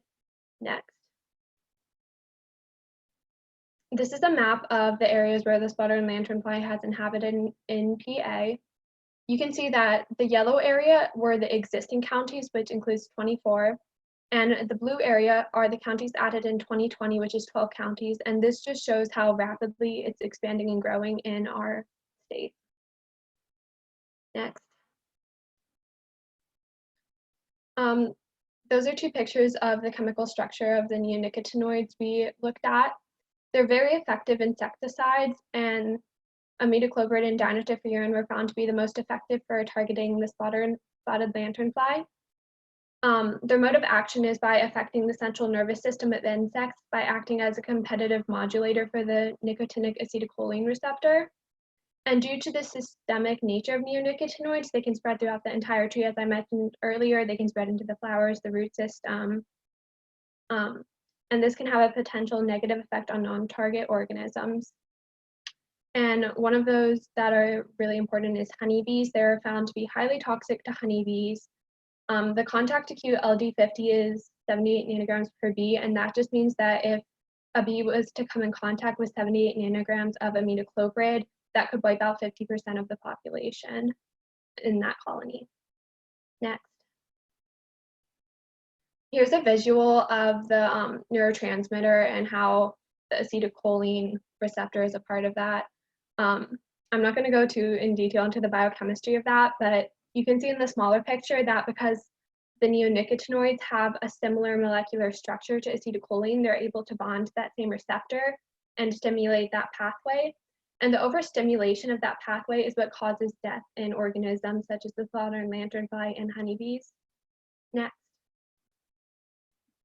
The method we used in order to purify our honey samples, which we had 86 honey samples, is the Quaker's method, which stands for quick, easy, cheap, effective, rugged, and safe. It's a method that you use to purify samples and to make them, to remove as much as the matrix background as possible, which is everything that isn't your target substance. Next. This was our extraction procedure, which I'm not going to go into every single detail of, but the main purpose was to purify the neonicotinoids from the honey samples before running them through analysis. So we basically added organic solvents and salts, and we clean up to try to remove as much as we could of the matrix background, which is everything we didn't want. Next. After we were able to purify our honey samples, the next part was the actual analysis, which we did with HPLC MSMS, which stands for High Performance Liquid Chromatography Mass Spectrometry. Next. This is an instrumental analysis that will allow us to identify and quantify how much of our target analytes are present. And the target analytes we were looking at were aminocloprid and dinotefuran.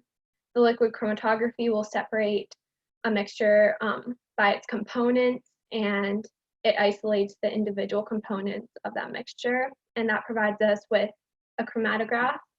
The mass spectrometry ionizes molecules to facilitate separation by their mass to charge ratio.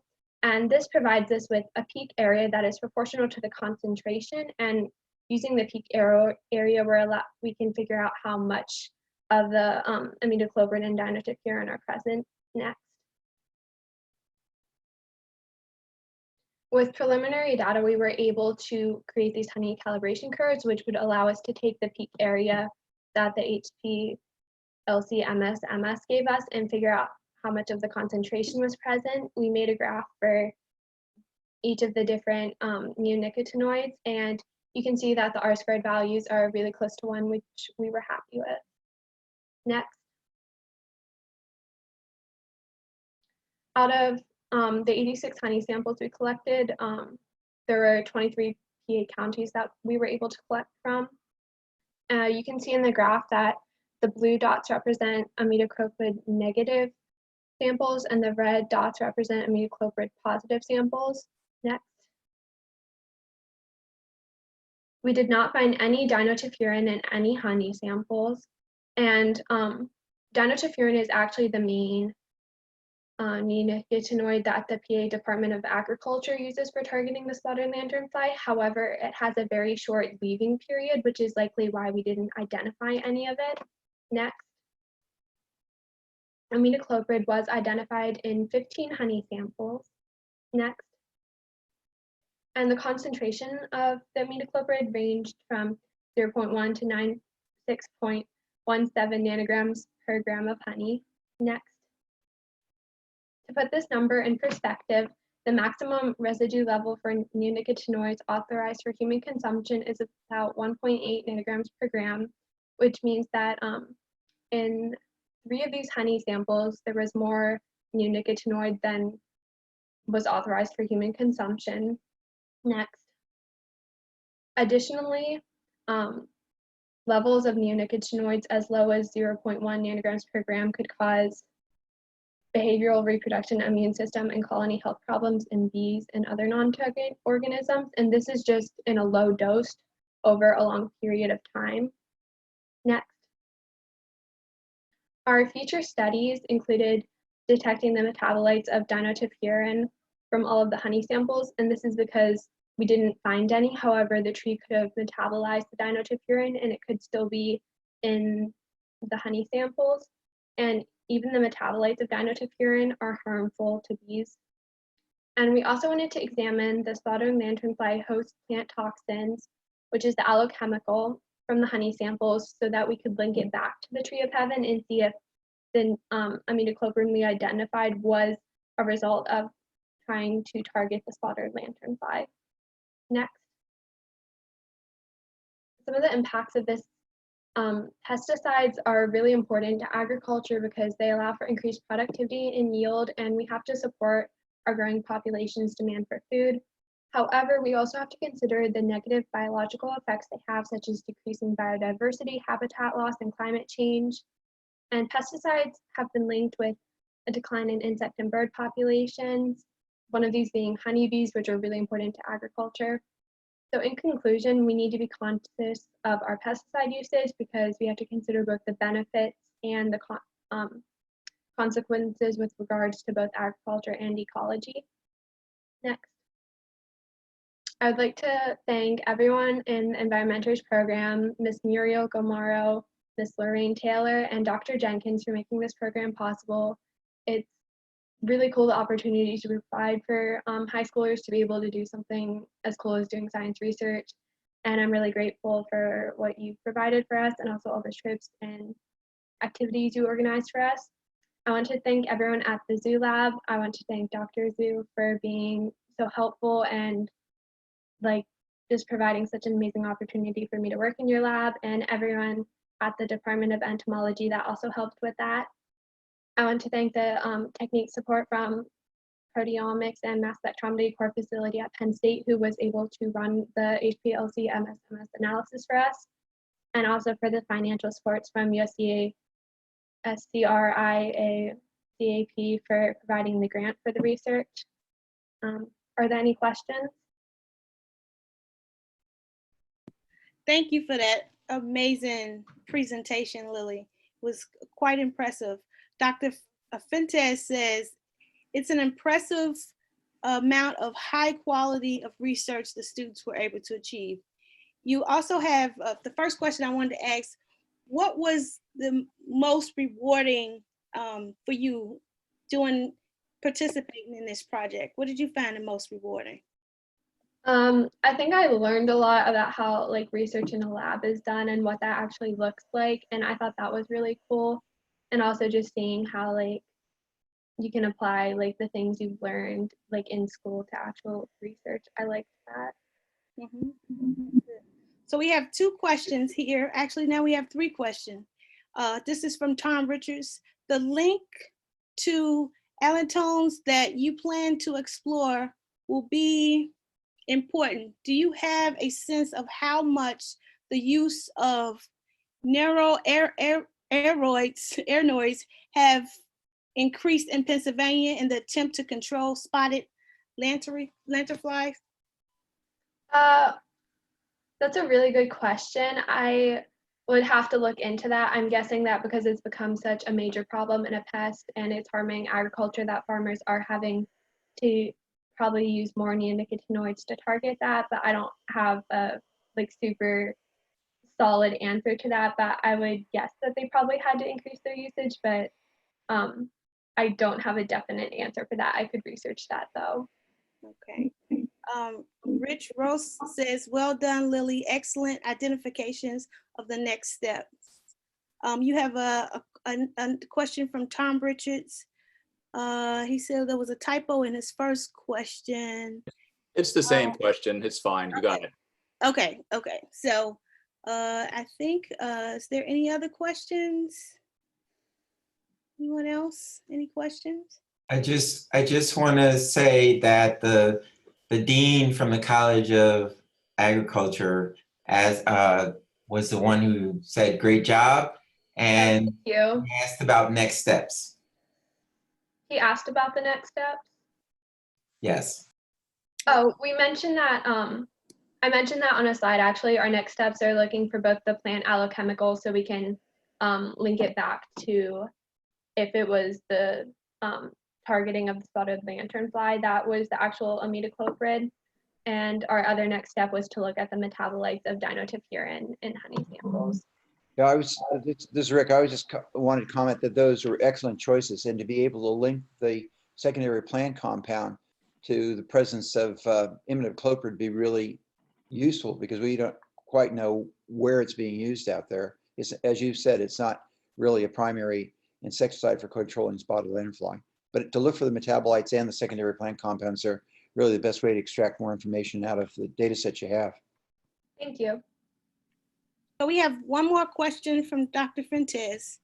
If you use dinofluran to eliminate the invasion insects, for how long will the pesticide remain in the air or in the environment? Well, we know that it doesn't remain in the tree forever because the tree metabolizes it and those metabolites can still be present in the tree, but we didn't actually consider it being present in the air. So that's a really good question, but I don't have the answer to that because we're mainly focusing on its presence in the tree and the parts of the tree, but not in the air. However, I guess if they were spraying it or not like directly injecting it, there could be presence in the air. That would be good to consider. Mm-hmm. Thank you. Great job, Lily. Thank you. All right, nice job, Lily. Our next presentation is from Allison Mee, who will be presenting her work from State College Area High School.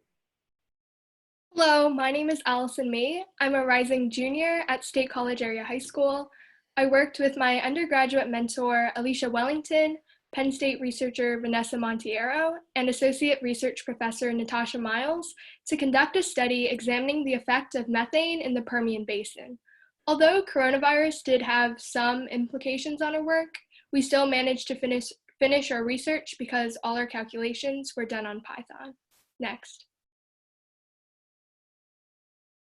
As shown in the map on the left, the white outline demonstrates the boundaries of the Permian Basin, stretching across the states of New Mexico and Texas. For our calculations, we used 4 different measurement sites within the Permian Basin, specifically the No Tree site, the gas facility, the gas line, and the Goldsmith tank.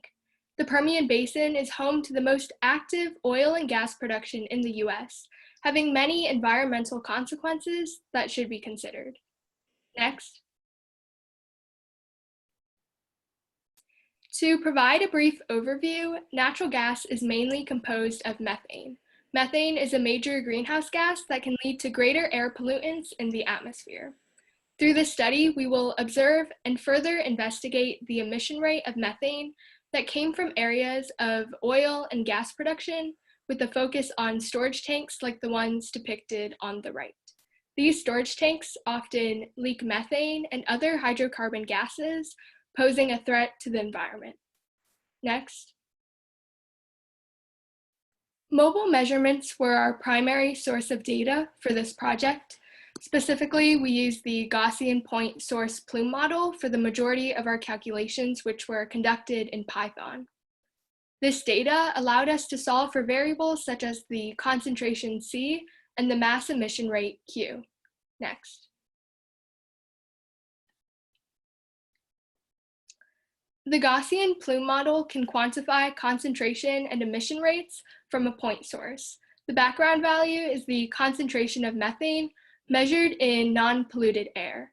Through our calculations on Python, we considered numerous parameters such as wind speed, the height of the source, and the stability class.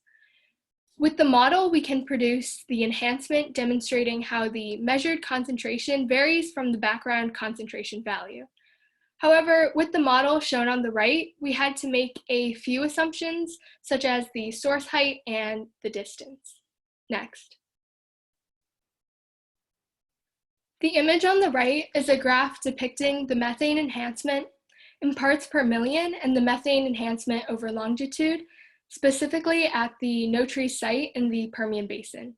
We can see that the triangles have a higher methane enhancement near the middle, demonstrating the methane plume in a graphical sense.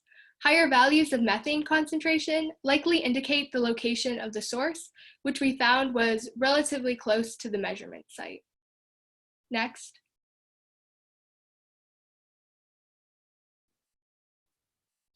Here we have the emission rate in grams per second of the 4 site locations we examined. These were the No Tree site, the gas facility, the gas line, and the Goldsmith tank. Next. In conclusion, we found the emission rate Q from the source at multiple sites as listed in the previous slide. We formed a comparison between the 4 sites and what was observed in PA, published from scientists in the Environmental Science and Technology Studies at ACS publications. We found that there was a drastic difference between the two. While they saw a range of emission rate values in PA to be between 0.56 grams per second and 2.5 grams per second, our calculations in Python when observing the sites in the Permian Basin ranged from 70 grams per second. We believe that this was because the Permian Basin is the largest petroleum producing basin in the US. Overall, methane has detrimental consequences to the environment and surrounding areas. When methane and other greenhouse gases absorb heat from the sun, they warm the atmosphere and thus contribute to climate change. When we understand the various emission rates at methane sources, we are able to see the extent to which they affect Earth's climate. For a future study, we could compare the values of emission rates that we measured to the values produced by the oil and gas facilities. Next. Lastly, I would like to deeply thank my undergraduate mentor, Alicia Wellington, Penn State researcher Vanessa Montiero, and Associate Research Professor Natasha Miles for all of their hard work and tremendous support in this research study. Thank you. Thank you so much, Allison, for that really wonderful presentation. I'm looking in the box. If anyone has any questions, please put them in the box. I'm going to ask the same question over and over again because I'm from the social science. So what part of this experiment was most rewarding for you conducting this research?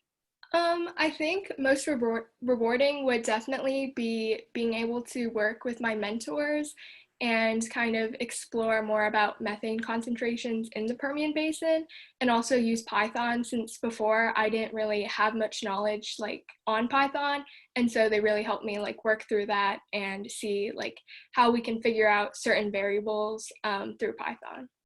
Okay, thank you. So we have two questions.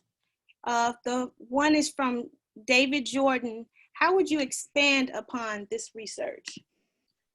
So I think one way we could expand on this research would be, like I mentioned before, to examine what oil and gas facilities, like their emission rates that they're reporting out to the public, like whether that actually matches with the emission rates that, that we're like measuring. Okay.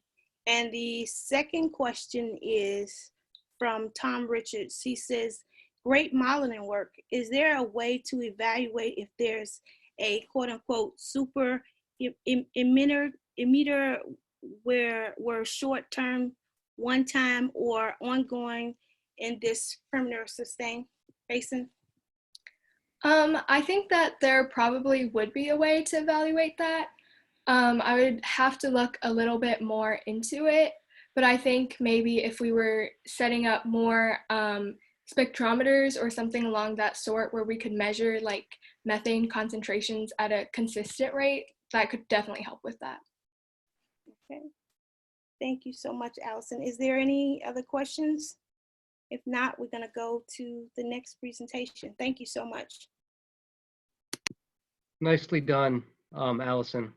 Our next presentation is also from State College Area High School, Childere Oputa. Hi, I'm Chidori Oputa, a junior at State College Area High School. I worked with Donovan Moses, an undergraduate at the Pennsylvania State University, with our professor, Dr. Dabo. We initially focused our research on an energy-efficient catalyst to produce hydrogen for fuel cells. However, that was not our initial focus. We were interested in evaluating the effectiveness of cobalt oxide during water splitting to see if cobalt oxide would be a contender for the most efficient synthesizer of this reaction, specifically for the harvestation of hydrogen. This would have been done using calculating the vibrational frequency of cobalt oxide and water to determine the bond strength. However, due to the current situation and the stay-at-home order implemented, we shifted our focus to whether cobalt oxide would be the most active catalyst to focus on, whether one looked upon compared to different compounds we needed to produce the reaction. Next slide. The global rise in CO2 emissions warrants a need for a sustainable clean energy source.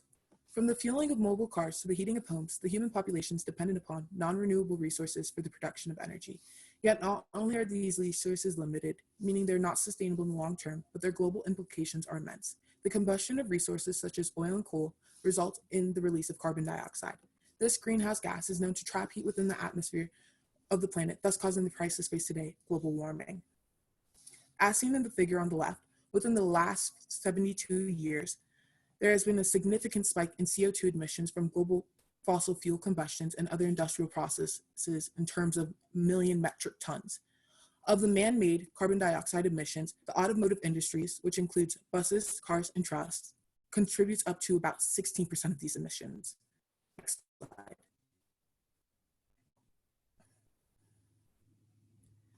Fuel cells offer a cleaner energy option. However, the price of hydrogen fuels are too high to compete with gasoline.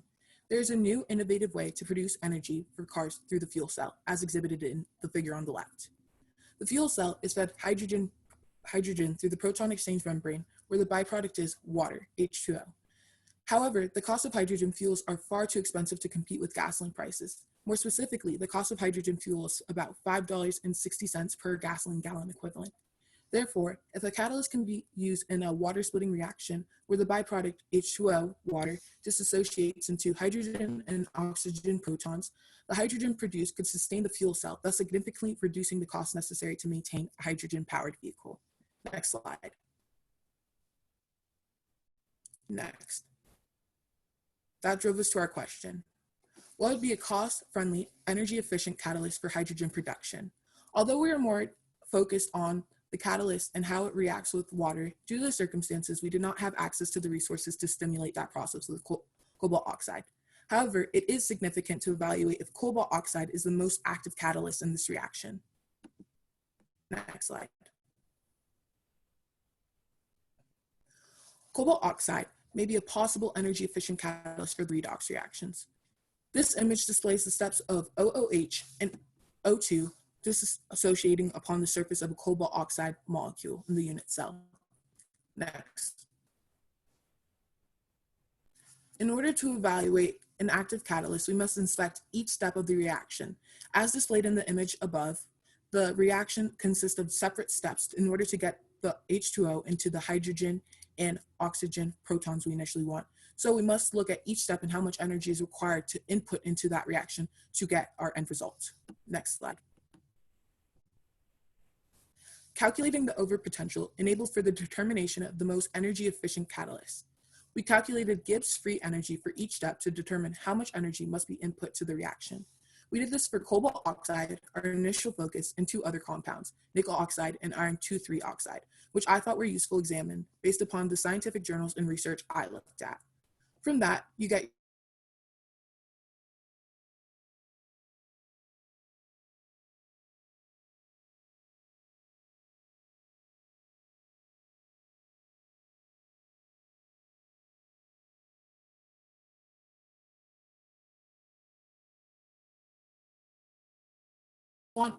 we need enough energy to push the reaction from the end to the beginning, even with the in-between steps. So that is where we get our overpotential. Next slide. Upon further observation, although cobalt oxide was a good candidate for the redox reactions, nickel oxide found to be the more energy efficient catalyst. Out of the three metal oxides looked at, two were spinel structures, cobalt oxide and iron 2,3 oxide, which were porous structures known for their catalytic properties. Nickel oxide is a rock salt structure, which is the same structure as sodium chloride, which is table salt. And it's related into the spinel that it has similar structures. However, rock salts are known for their structural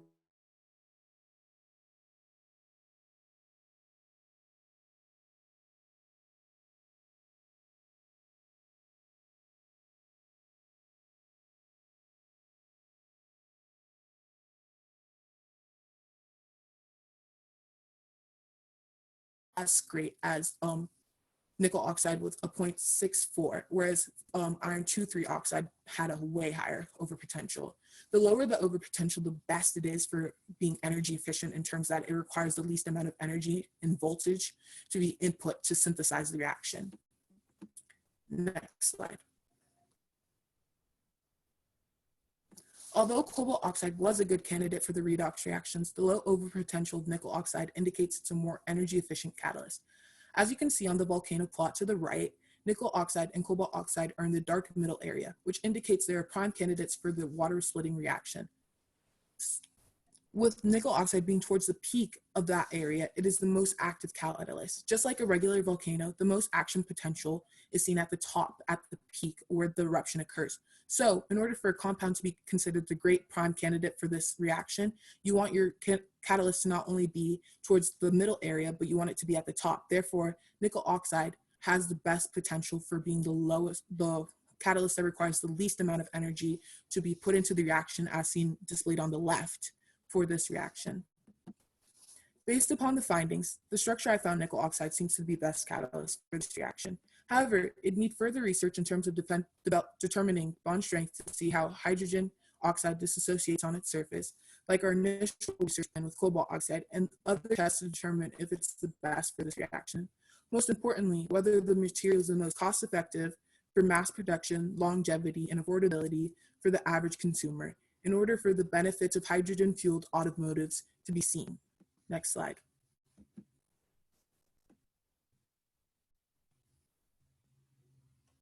I would like to thank Donovan Moses and Dr. Dabo for working with me and aiding me in my process.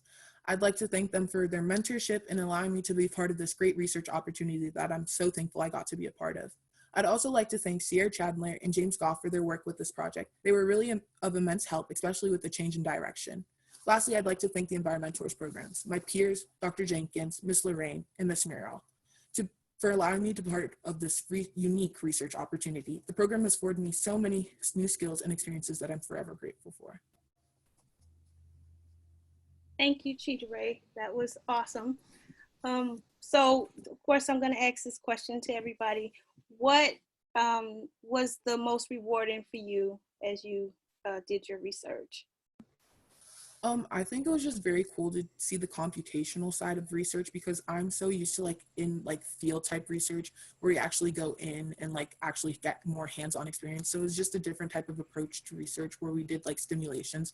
So I thought it was a great way to see the varying types of research. Okay, thank you. So we have a couple of questions. The first one is from Tom Richards. He says, nice modeling and analysis. You point out the importance of a catalyst being cost effective. Do you have a sense of the cost of nickels versus cobalt oxides? I actually did not have the significant amount of time to research into further how the cost of cobalt oxide versus nickel oxide seem to determine due to the time constraint. So that would be a great thing to look into further research upon if it is the best for this reaction. Okay. Thank you. And Jojo asks, how did you make the movie and run the calculations? So we started off by creating the cobalt oxide structure within this studio called Material Studio. We're able to create a unit cell of the compound itself. And from that, we were able to calculate how the OOH and O2H would disassociate upon it. And then we were able to send out our CIF file of that compound to a developer, James, who helped us with the supercomputer to synthesize the reaction of overpotential. Okay, thank you. And you have one other question. This is from Rick. He says, very interesting. How abundant is natural occurring nickel oxide? If I'm being completely honest,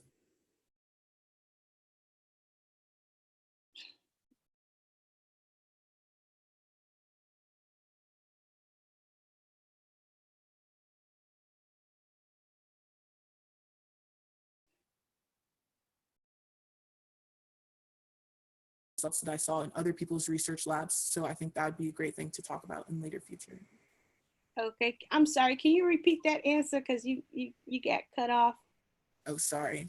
So when I was initially looking at nickel oxide, I was looking at it in terms of how it helped in other research processes and other people's labs and journals. And I was seeing what properties it had in their journals that made it seem successful or a candidate that I thought would be great for the process. So I wasn't necessarily more focused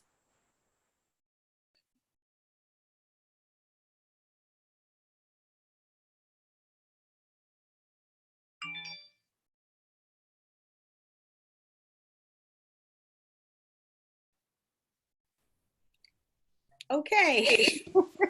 We didn't hear it, but if you could type the response in, that would be perfect. Yeah. Thank you so much, Cheetah Ray. Great job. We're going to go to the next presentation. Yes, very useful, Cheetah Ray. Thank you. Our next presenter comes from Harrisburg SciTech, Sophia Poor. Hello, my name is Sophia. My partner for this project is Levin, and my advisor is Dr. Niang. Our research is on the differential study of biosynthesis process for mint oil in Hawaiian fleshy fruit mint and dry fruit mint on the mainland. Our aim was to figure out what was the genetic variation that triggered the Hawaiian mint oil deficiency In other words, why Hawaiian mint doesn't smell like mint. We contrasted the mainland mints into Hawaiian mint's genetic DNA. Next. For this project, we look at 8 different species of fleshy fruit mint. 5 of them are from the mainland, while the other 3 are from Hawaii. The 5 mainland fleshy fruit are Japanese mint, Eros baccata, peppermint, spearmint, and watermint. Next. Then the last 3 from Hawaii, Stenogene augustifolia, Hablostachi habroxdashi, and Stachi basatina. These 3 do not have the scent of mint. Next. In this slide, it shows where we got our transcript data. However, we are only interested in the mint oil. Next. This is the outline of the terpenoid essential oil biosynthesis in the mint. It shows us the genes and the biological reaction in the mint oil process. Next. These are the genes that were involved in the biosynthesis pathway. There are only 14 of them. Next. We download the gene sequence from the website shown, and this was our result. Next.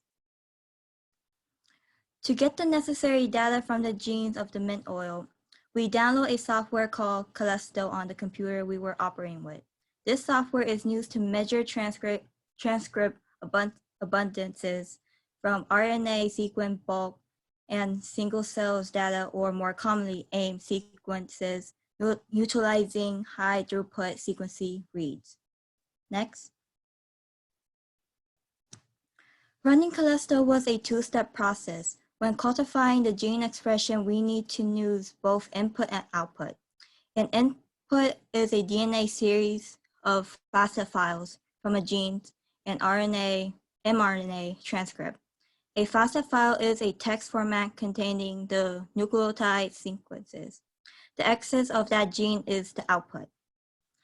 The first step was to have the index file developed. The index file was used every time we ran a gene through Callisto in the quantification process.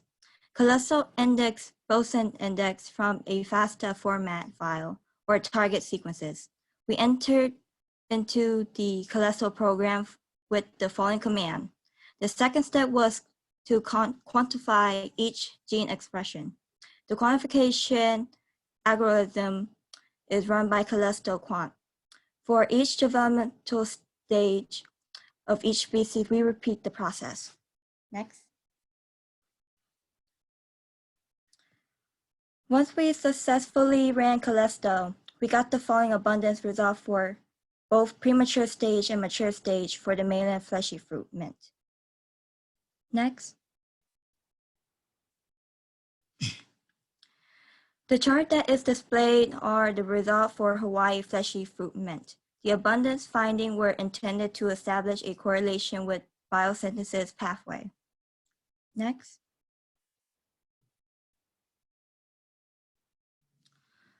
For the data analysis, we labeled the target genes and numerous species of mint oil. Then we entered the estimate counts. After this, we calculate the coefficient correlation between the gene abundance. When looking at the connection, we could see how the genes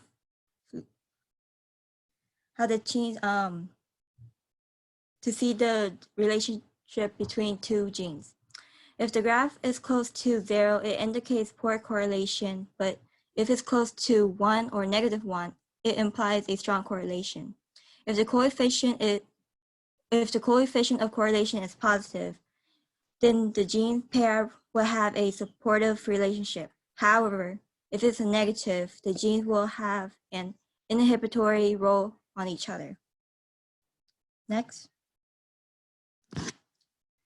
Here we have the gene network, a series of molecular regulators that communicate in the cell with one another and with other substances to regulate the rates of the gene expression.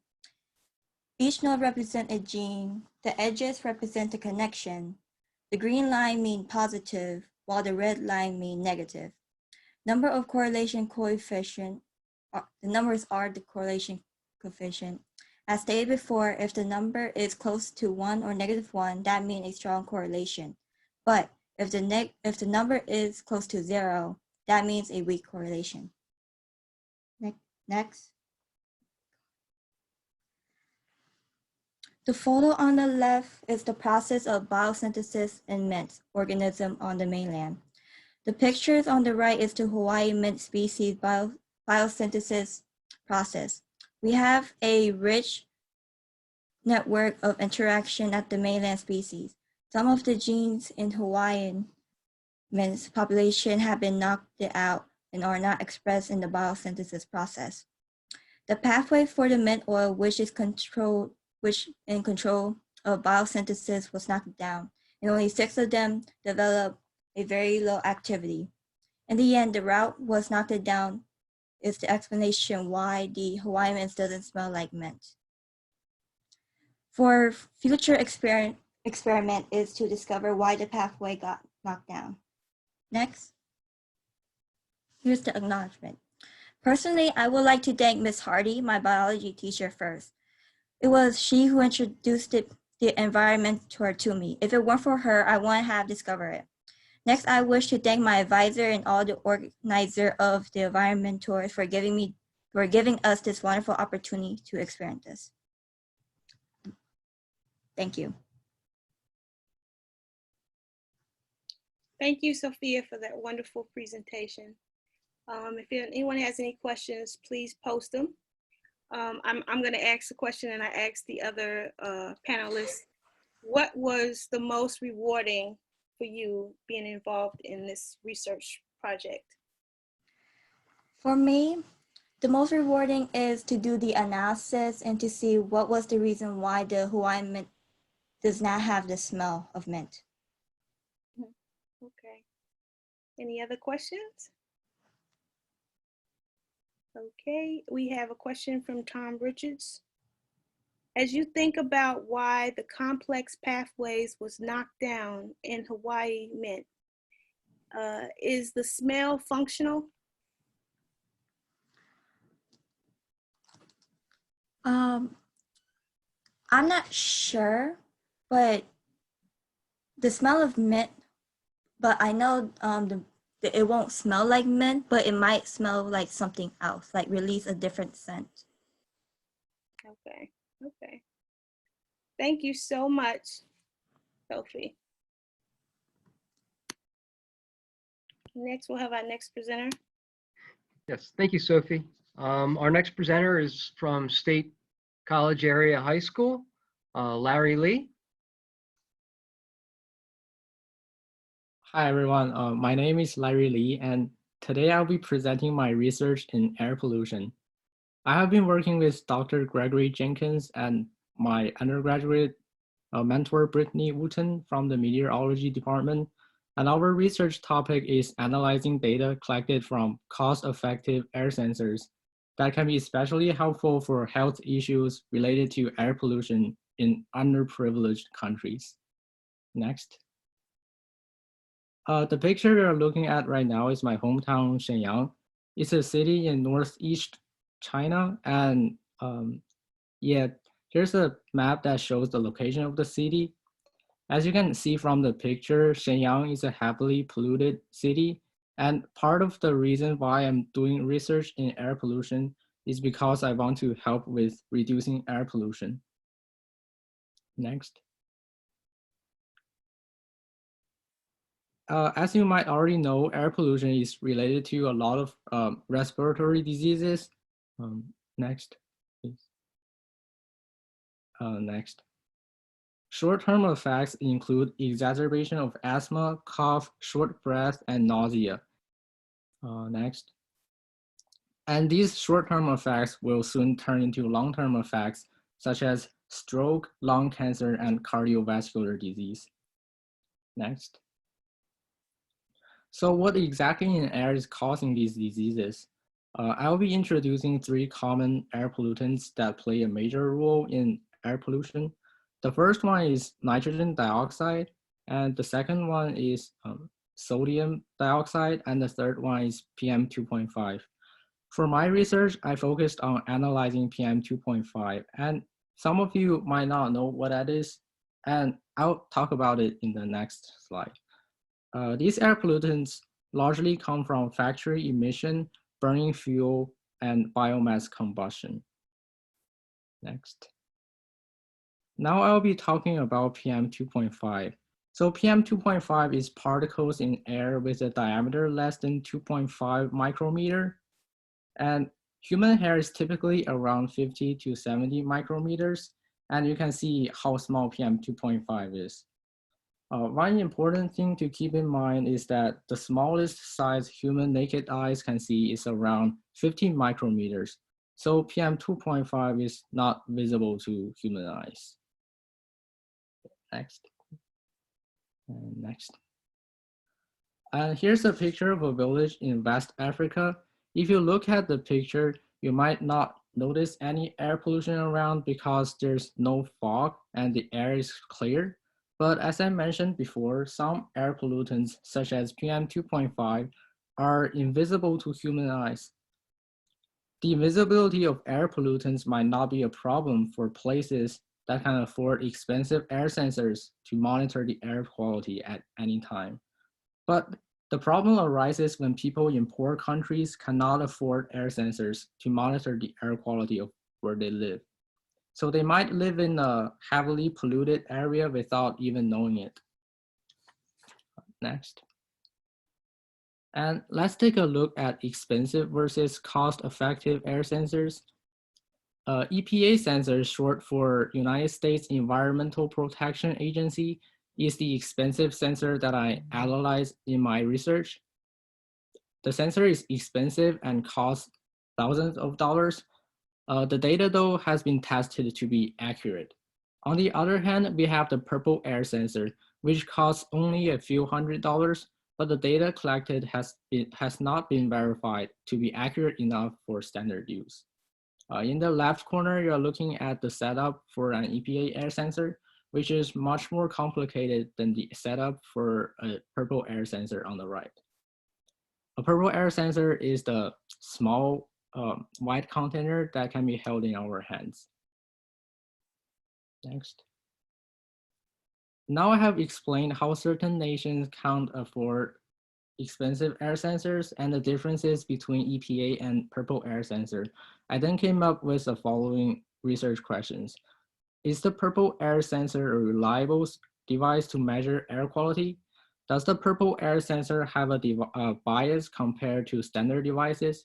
And if so, how can we find the correction factor that makes the data fit the standard data better? And next. And with the research question in mind, here comes the methodology. We installed a purple air sensor at PSU Arboretum, and inside the air sensor, there are two sensors, sensor A and sensor B, for comparison purposes. I used a programming language called Python to analyze data collected in State College from EPA and purple air sensor. Oh, sorry, could you go next? Yeah, the data is collected from, oh, sorry, could you go to the previous slide? The data is collected from June 2019 to January 2020.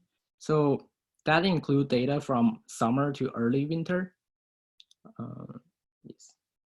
The bottom right, oh, sorry, could you, yeah, the bottom right pictures shows the location and setup for the EPA purple air sensor. Next. And here's the plot of the data. As you can see from the x-axis, the data is collected from June 2019 to January 2020 on a daily basis.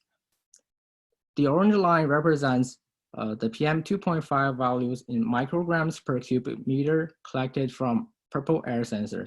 And the blue line represents the PM 2.5 values collected from the EPA sensor. The data from purple air and EPA are quite different, and purple air sensors tend to overestimate PM 2.5 values compared to EPA. But one good thing is that the trends are similar. And the graph on the right shows the absolute difference between purple air data and EPA data. The difference ranges from 0 to 33, so there's quite a difference between these two sets of data. And after we analyzed the data, we came up with a correction factor. Could you go next?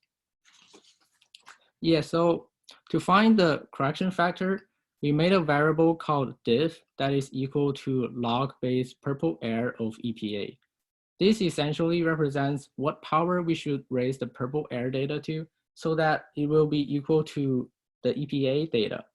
The x-axis in this graph represents the number of days since the beginning of June 1st, and the y-axis represents diff. You can see that there's a horizontal line in the graph, which is a good evidence that there's a logarithmic relationship between the purple air and EPA data. You can see that the value is hovering around 1. And you might think that any number raised to the power of 1 doesn't change anything. The problem is that there are some extreme values presented in the graph, so we are not able to see the small variations of the horizontal line. So I made a second graph. This time, we named another variable called diff2, which is log base EPA of purple air. This represents what power we should raise the EPA data to so that it will be equal to the purple air data.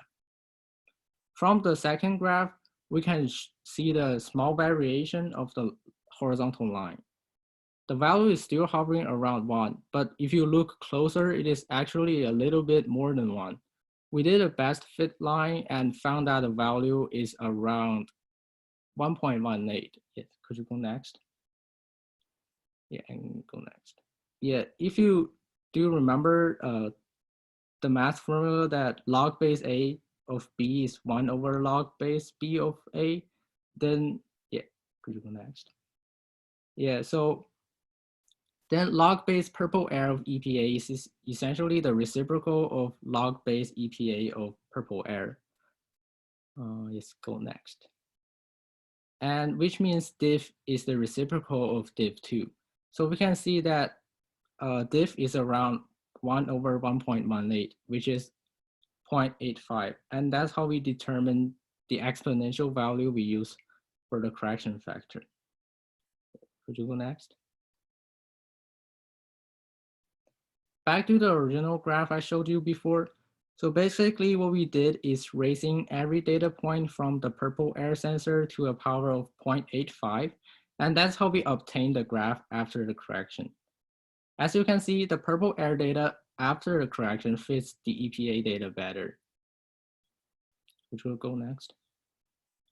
And after the correction, the absolute difference between EPA and purple air reduces to from 0 to 8.5 micrograms per cubic meter. Could you go next? Now I'll talk about some of the significance and implication of my research. First of all, State College has a moderate to good air quality, as you can see from the graph, that for most of the time, the PM 2.5 values in State College is within the range of 0 to 50 micrograms per cubic meter, which according to the air quality chart falls within the green and yellow region of good to moderate air quality. We then found that purple air sensors tend to overestimate PM 2.5 values, but we obtained a correction factor that can make the data more accurate, although there will be more tests needed. If in the future, purple air sensors are verified to be accurate enough, then we can implement the cost-effective air sensors in underprivileged countries to monitor air quality of their surrounding environment. And finally, looking at the present pandemic, I want to mention that recent studies have shown that there's a positive correlation between air quality and COVID-19. So something to consider is that by improving air quality, we're also reducing the risks of airborne diseases. And this is the end of my presentation. Thank you. Thank you so much, Larry, for that wonderful presentation. If anyone has any questions, please post them. And of course, I'm going to ask you, what was the most rewarding, Larry, for you in conducting this research study? The most important thing for me is that I learned to use my STEM skills in analyzing real world data. So I think that's what was most valuable for me. Mm-hmm. Okay, thank you. And we have a question from Tom Richards. He says, this was a great example of the importance of calibration and the way it can improve the sensitivity of an instrument. It seems like the calibration holds steady for many months. Did you look at whether the correction factor changes over time? And is it the same correction factor in the two sensors? Yes, I look at that. So the correction factor actually is steady for most of the months, but they're not the same. So from the previous graph, I can show that the data from August to October. So after the correction, that the absolute difference is quite obvious, but after that, from November to January, we can see that the EPA data fits the purple air data better after correction. And so the correction factor for both sensor A and sensor B are similar, but we mostly examine the correction factor for sensor A. So sensor B, we didn't focus on sensor B, but I can say that both sensors have a similar correction factor. Okay, and we have two more questions. We have one from Dr. Fuentes. He says, this was a very nice and important research. Where can I get the small instruments you used in the study?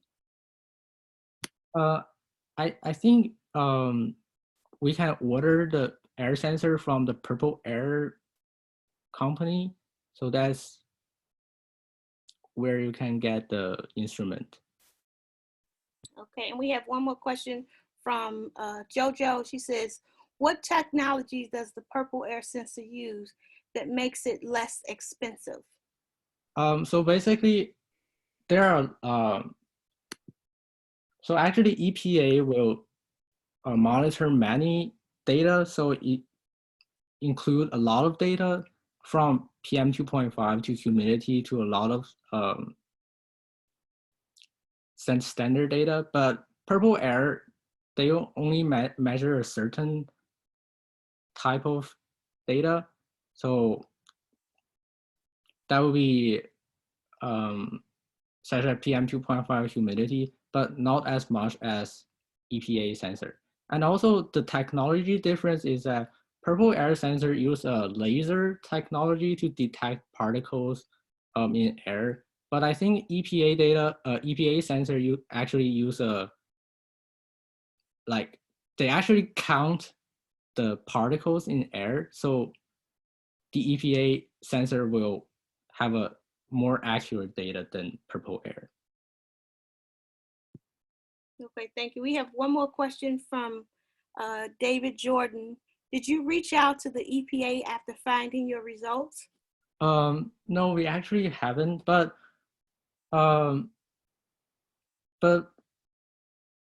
the organization in Harrisburg are actually asking for the data from Purple Air. So I think the correction factor for Purple Air is actually what we want to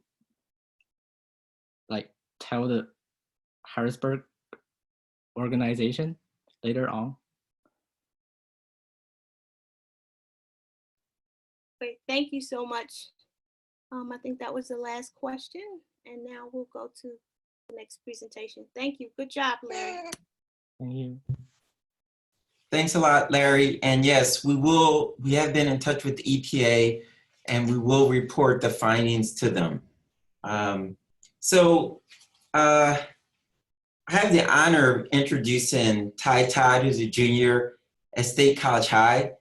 Now, last year, Ty worked on air pollution, and really Larry and Ty's project are connected. Ty created like many different sensors. I actually took the sensors to West Africa and tested those. But this was our first year in EnvironMentors, and Ty won, him and Ty, they won the national award, and they were both given a scholarship that could be used when they go to college. And most recently, Ty was selected to the Most Tech MOS-TEC summer program at MIT. So this is an amazing young man. I call him Neo, but he's going to present the final presentation.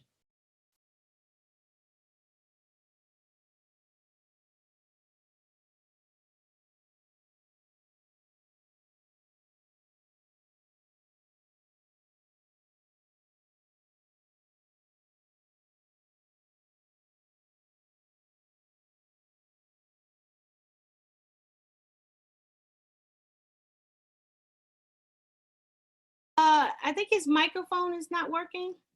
Okay, I think I'm good. Am I good now? Yeah, we can hear you now. Thank you, Dr. Jenkins. I should probably turn my camera on.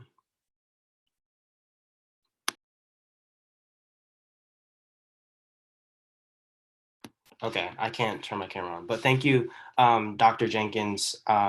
So my project this year is 3D printing composite materials. Unfortunately, I wasn't able to collect any data, but the background research on this project is very interesting. So that's what I'm going to be presenting today. So my mentors were Gabriela Gonzalez and Dr. Paris Van Lockett. Next slide. So what exactly is composite printing? So basically, composite printing is a very non-traditional take on 3D printing. So what it allows us to do is kind of change the material properties inside of our print, so that we can, so one part of the print can have, this amount of strength, and the other one can be elastic, or another part can be electrically conductive, and another side of the print can be magnetic. And so the benefits of that is actually, compared to like an industrial manufacturing method of making things, there's less waste material, but also we can make custom electronics for our devices, and that can make our devices more energy efficient. And we can also make stronger materials. So next slide. So I'm going to be going over a few methods. So we have direct ink printing, next fused deposition modeling, next continuous fiber printing, and SLCOM. So next slide. So direct ink printing has, wait, can you press next and see if the rest of the slide comes up? Okay, yeah, so direct ink printing has a lot of different implications. So what direct ink printing does is it uses what's called a filled polymer gel. And that basically means that we can disperse different things, different particles, small particles throughout a gel. And we can give our 3D print different types of properties. So we have functional, where we disperse metal particles throughout our gel, and we can make electronic circuits and we can 3D print different types of electronics. We have structural, where we can basically disperse different particles and in different patterns throughout our gel, and that means that you can make structures that have different structural properties. So this GIF is of what's called a 4D print. And that is a shape that changes structure in water. And they use biomimicry to copy like the microstructure of a plant and put it into their 3D print. And then lastly, this is talked about a lot. We have bioprinting, which is we take human cells and we disperse them throughout that polymer gel, and then we print. And what's really cool is I call it reverse melting. So this gel reverse melts. And what I mean by that is normal things, you heat them up and they liquefy and then they go away. But this gel, you cool it down. And when you cool it down, it's like microstructure kind of destabilizes and then it becomes a liquid and then you can get rid of it. And that's very useful for 3D printing. Next slide. Okay, so next we have fused deposition modeling. Next. So fused deposition modeling is traditional 3D printing, but this specific method that I'm talking about is fused deposition modeling with heat treatment. And so what this is basically the printer has these ceramic microfibers that are suspended in a thermoplastic. And a thermoplastic is just like the traditional like plastic that is used in 3D printers. So like PLA is an example. And so they print the shape that they want. And then they take their shape and they put it in a furnace, right? And this furnace will evaporate all of the plastic away and you're left with this ceramic shape. And so this ceramic, so the applications of this is actually a lot in like the aerospace industry, where engineers are looking for materials that are both heat resistant and strong. And so that's what these like ceramic microfibers can provide. Next slide. And then we have continuous fiber printing next. So continuous fiber printing, this specific printer uses carbon fiber and a UV curable resin. And for those of you who don't know, what a UV curable resin is basically a material, usually like a liquid, that hardens when you shine UV light on it. And we'll be talking more about that later. But one of the benefits of this printer specifically is that it can print in free space. As you can see in the picture, it's not printing on a platform. There's like no glass there. It prints in free space. And so this printer, what it does is it takes advantage of tensile strength. So carbon fiber has what's called tensile strength, which means it's harder to pull apart than it is to bend and twist. So it takes advantage of tensile strength and arranges the carbon fiber in such a way that it can really maximize the strength of the material. So next slide. And then we have SLCOM. So next slide. SLCOM stands for Selective Lamination Composite Object Manufacturing. And basically this method is very, very weird. So just like the carbon fiber from the last one, instead of having just one carbon fiber strand, you have fiber on a sheet, right? And so this sheet is rolled out onto a platform, and then the sheet is cut, and then you roll out another fiber sheet onto the platform, and then you cut that too, and then you roll these two sheets together, and it just builds up. And so the applications of this is a more industrial scale manufacturing. So parts for ships, parts for boats, really big parts, and parts that also really need to be really strong, because that's why we're using very strong fibers to manufacture this. So next slide. So back one. So really, like the point of showing you all those printers was to show you kind of how important and how like really cool Dr. Van Locket's research is. So Dr. Van Locket's research is making a 3D printer that uses what's called multi-field processing. And so basically with multi-field processing is, so it's almost like a resin printer. And what a resin pool printer is it's a pool of this gel-like substance, and then we zap it with like a UV light, and the substance hardens, and that's how we make our objects. But so he has this resin, but dispersed inside of the resin is these metal particles, just like the direct ink printing where we had these filled polymer gels. This resin has some sort of like metal particles arranged inside of it. And we can use magnetic and electric fields to actually orient those particles and change the material properties of the particles before we cure it. So next slide. So I made this animation to kind of show what exactly I'm talking about. So if you press next, so this is what a kind of a resin printer, a traditional resin printer does. Zaps it with the UV light, and then we have this hardened material. So pretend all the white is resin, and then that black part is our hardened material. So now if we introduce a magnetic field to our pool, and now if we zap it, so click again.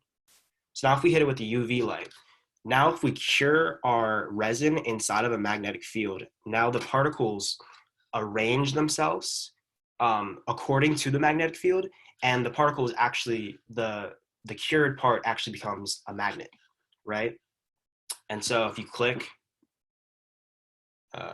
and so the magnetic field disappears, it's still magnetic.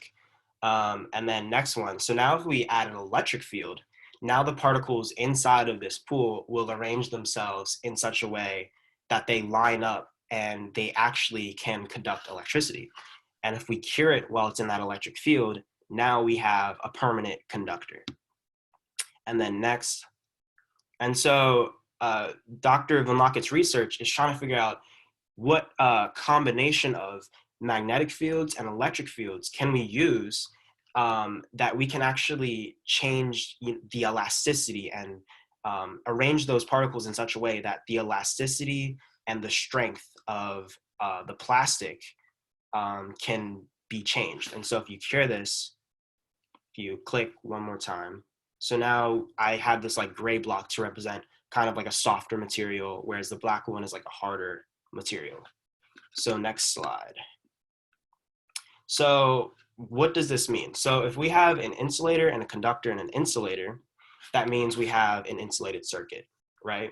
And then next, so if we have two conductors and we separate it by an insulator, we have a capacitor. And that is a very important fundamental electric component that I'm sure you're not more than like 1 foot away from right now.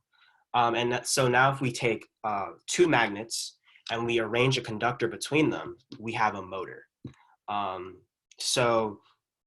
next slide. So there's even more components that this could be used to make. We can make semiconductors, which means transistors, and also we can make resistors. And so I just the big implication of this project is really being able to 3D print entire devices with electronics that are customized to the device that you want and have the properties of the device that you want to make. And you can make energy efficient devices and manufacture them in an energy efficient way. And next slide. So I just want to thank Dr. Van Locket for letting me work with him on this research project. My mentor, Gabriela Gonzalez, Muriel, my mom, and Dr. Jenkins for this amazing program. Thank you. Okay, we can take one question, and from the both engineering and physics seminar that Ty just gave. Sorry, was that long? I cut it down, I swear. Same time. It was the same time, 17 minutes. Really? Yes. With that question, do we have a question? We have two questions. I'll take your mom's last. Will 3D printing reduce the price of producing electronic devices? I think it definitely will, especially because, I mean, when you make some sort of electrical device, a lot of the times you're gonna have contracts with other companies to get, you want to get your transistors from this place and your resistors from this place. But with this type of printer, you can really print those components out, and you don't even need to order them. So I think it definitely will. Tom Richard says, you mentioned some configurations that would make a motor. Has that ever been done, a 3D motor? So really this printer hasn't been made yet, Dr. Van Locket's. It's all very theoretical. I'm not sure if someone's printed a motor yet, but not that I know of, no. And of course, Lorraine says, what are the environmental implications? So the environmental implications of, first of all, is the manufacturing side.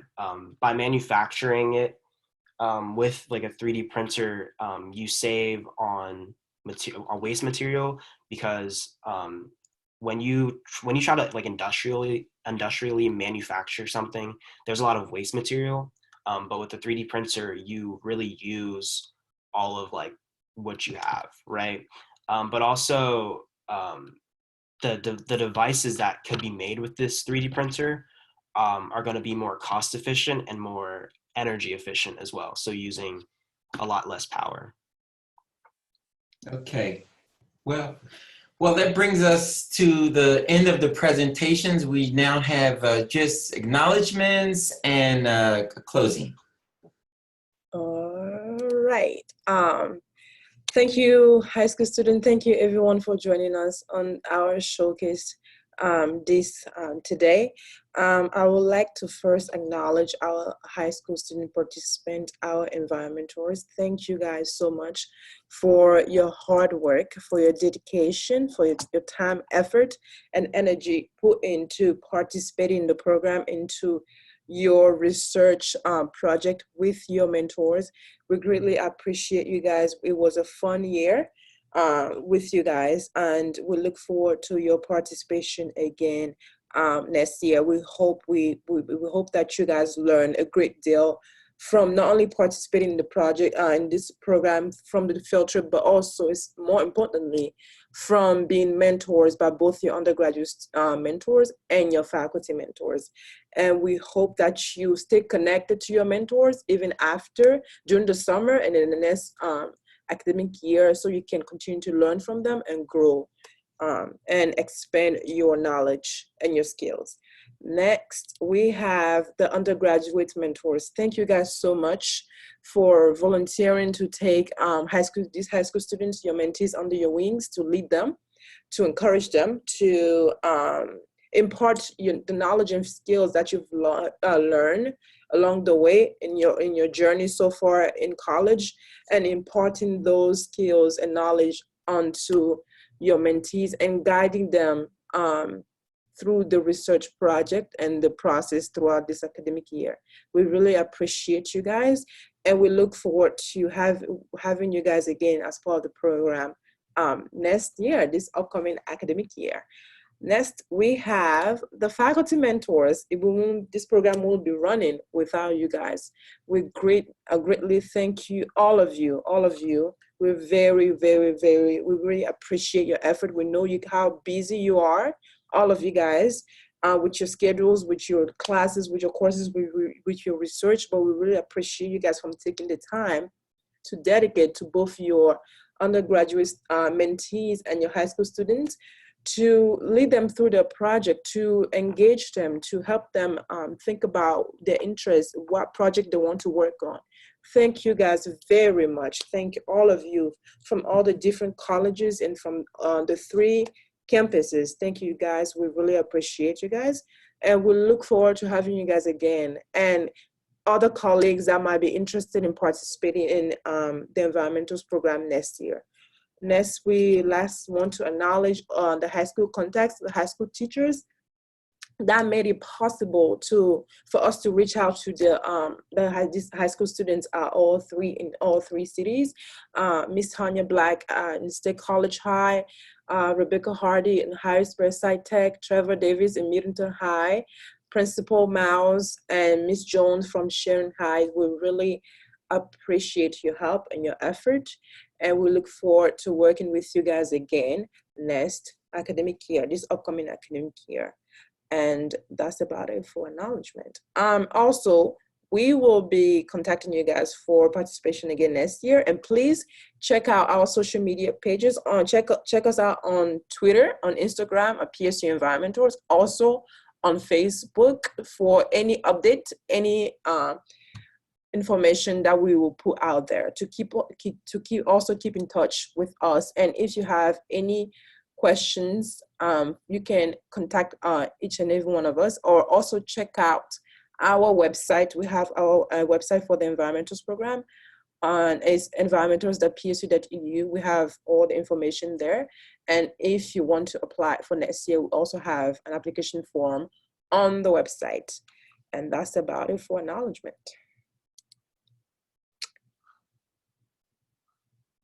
Dr. Jenkins, you're muted. Sorry, I'm just going to close it out with a few words. This has been the most amazing set of presentations that, I mean, just really amazing, the talent that we have there, have here in this area and also at Penn State. So this brings our program to an end, but I'm especially proud of the research teams, the high school teachers, the families of the high school students. You are the community. So what we're doing is building community so that when a student graduates, a high school student graduates, if they come to Penn State, they already have a family, okay? And they have a support structure around them. In addition, the EnvironMentors program can provide a way for connecting students and faculty on different campuses across Pennsylvania, sharing ideas and really keeping up with each other over time. Well, we hope that next year will be different, but through COVID-19, we've learned that you guys are extremely resilient and you make our community resilient.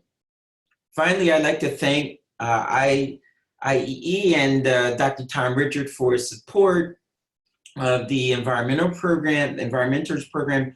And of course, you can't do anything without resources, people. So Muriel, Lorraine, Kathy, and my main man Mitch down in Harrisburg, it's been fun, and it's all worthwhile because of what you guys do.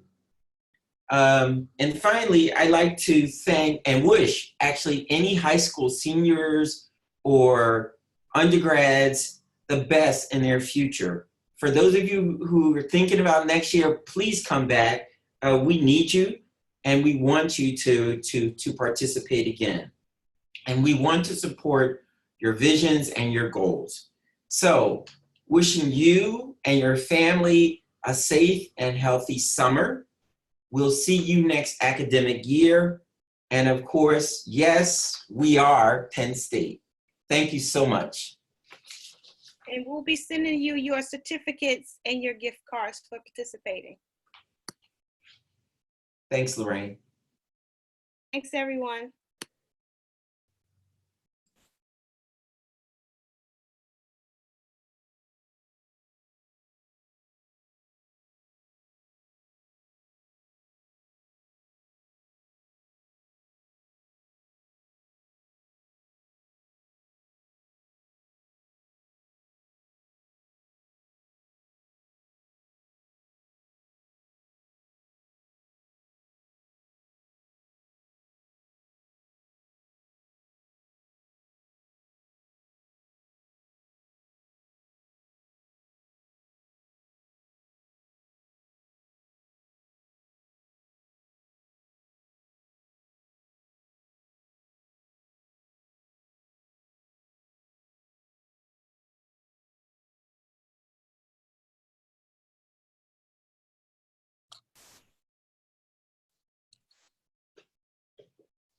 Do you guys want to follow up today, or do you want to follow up on Monday? We could hang out for a little bit, I guess, or I don't know what everybody else wants to do. We can hang out for a minute or two. I'm around, that's fine. I am hungry. Where's the food and the beverages? Greg, what's the deal? You promised food and beverages. This, you know, we're under lockdown. I can't travel anymore. Right. That's your excuse for today. Okay. Yes. We're still recording. Does it matter? Does it matter? You can stop the We recording. stopped recording a while ago. Okay. No, it looks like it's still going, but. No, I stopped recording. Oh, okay. Sounds good.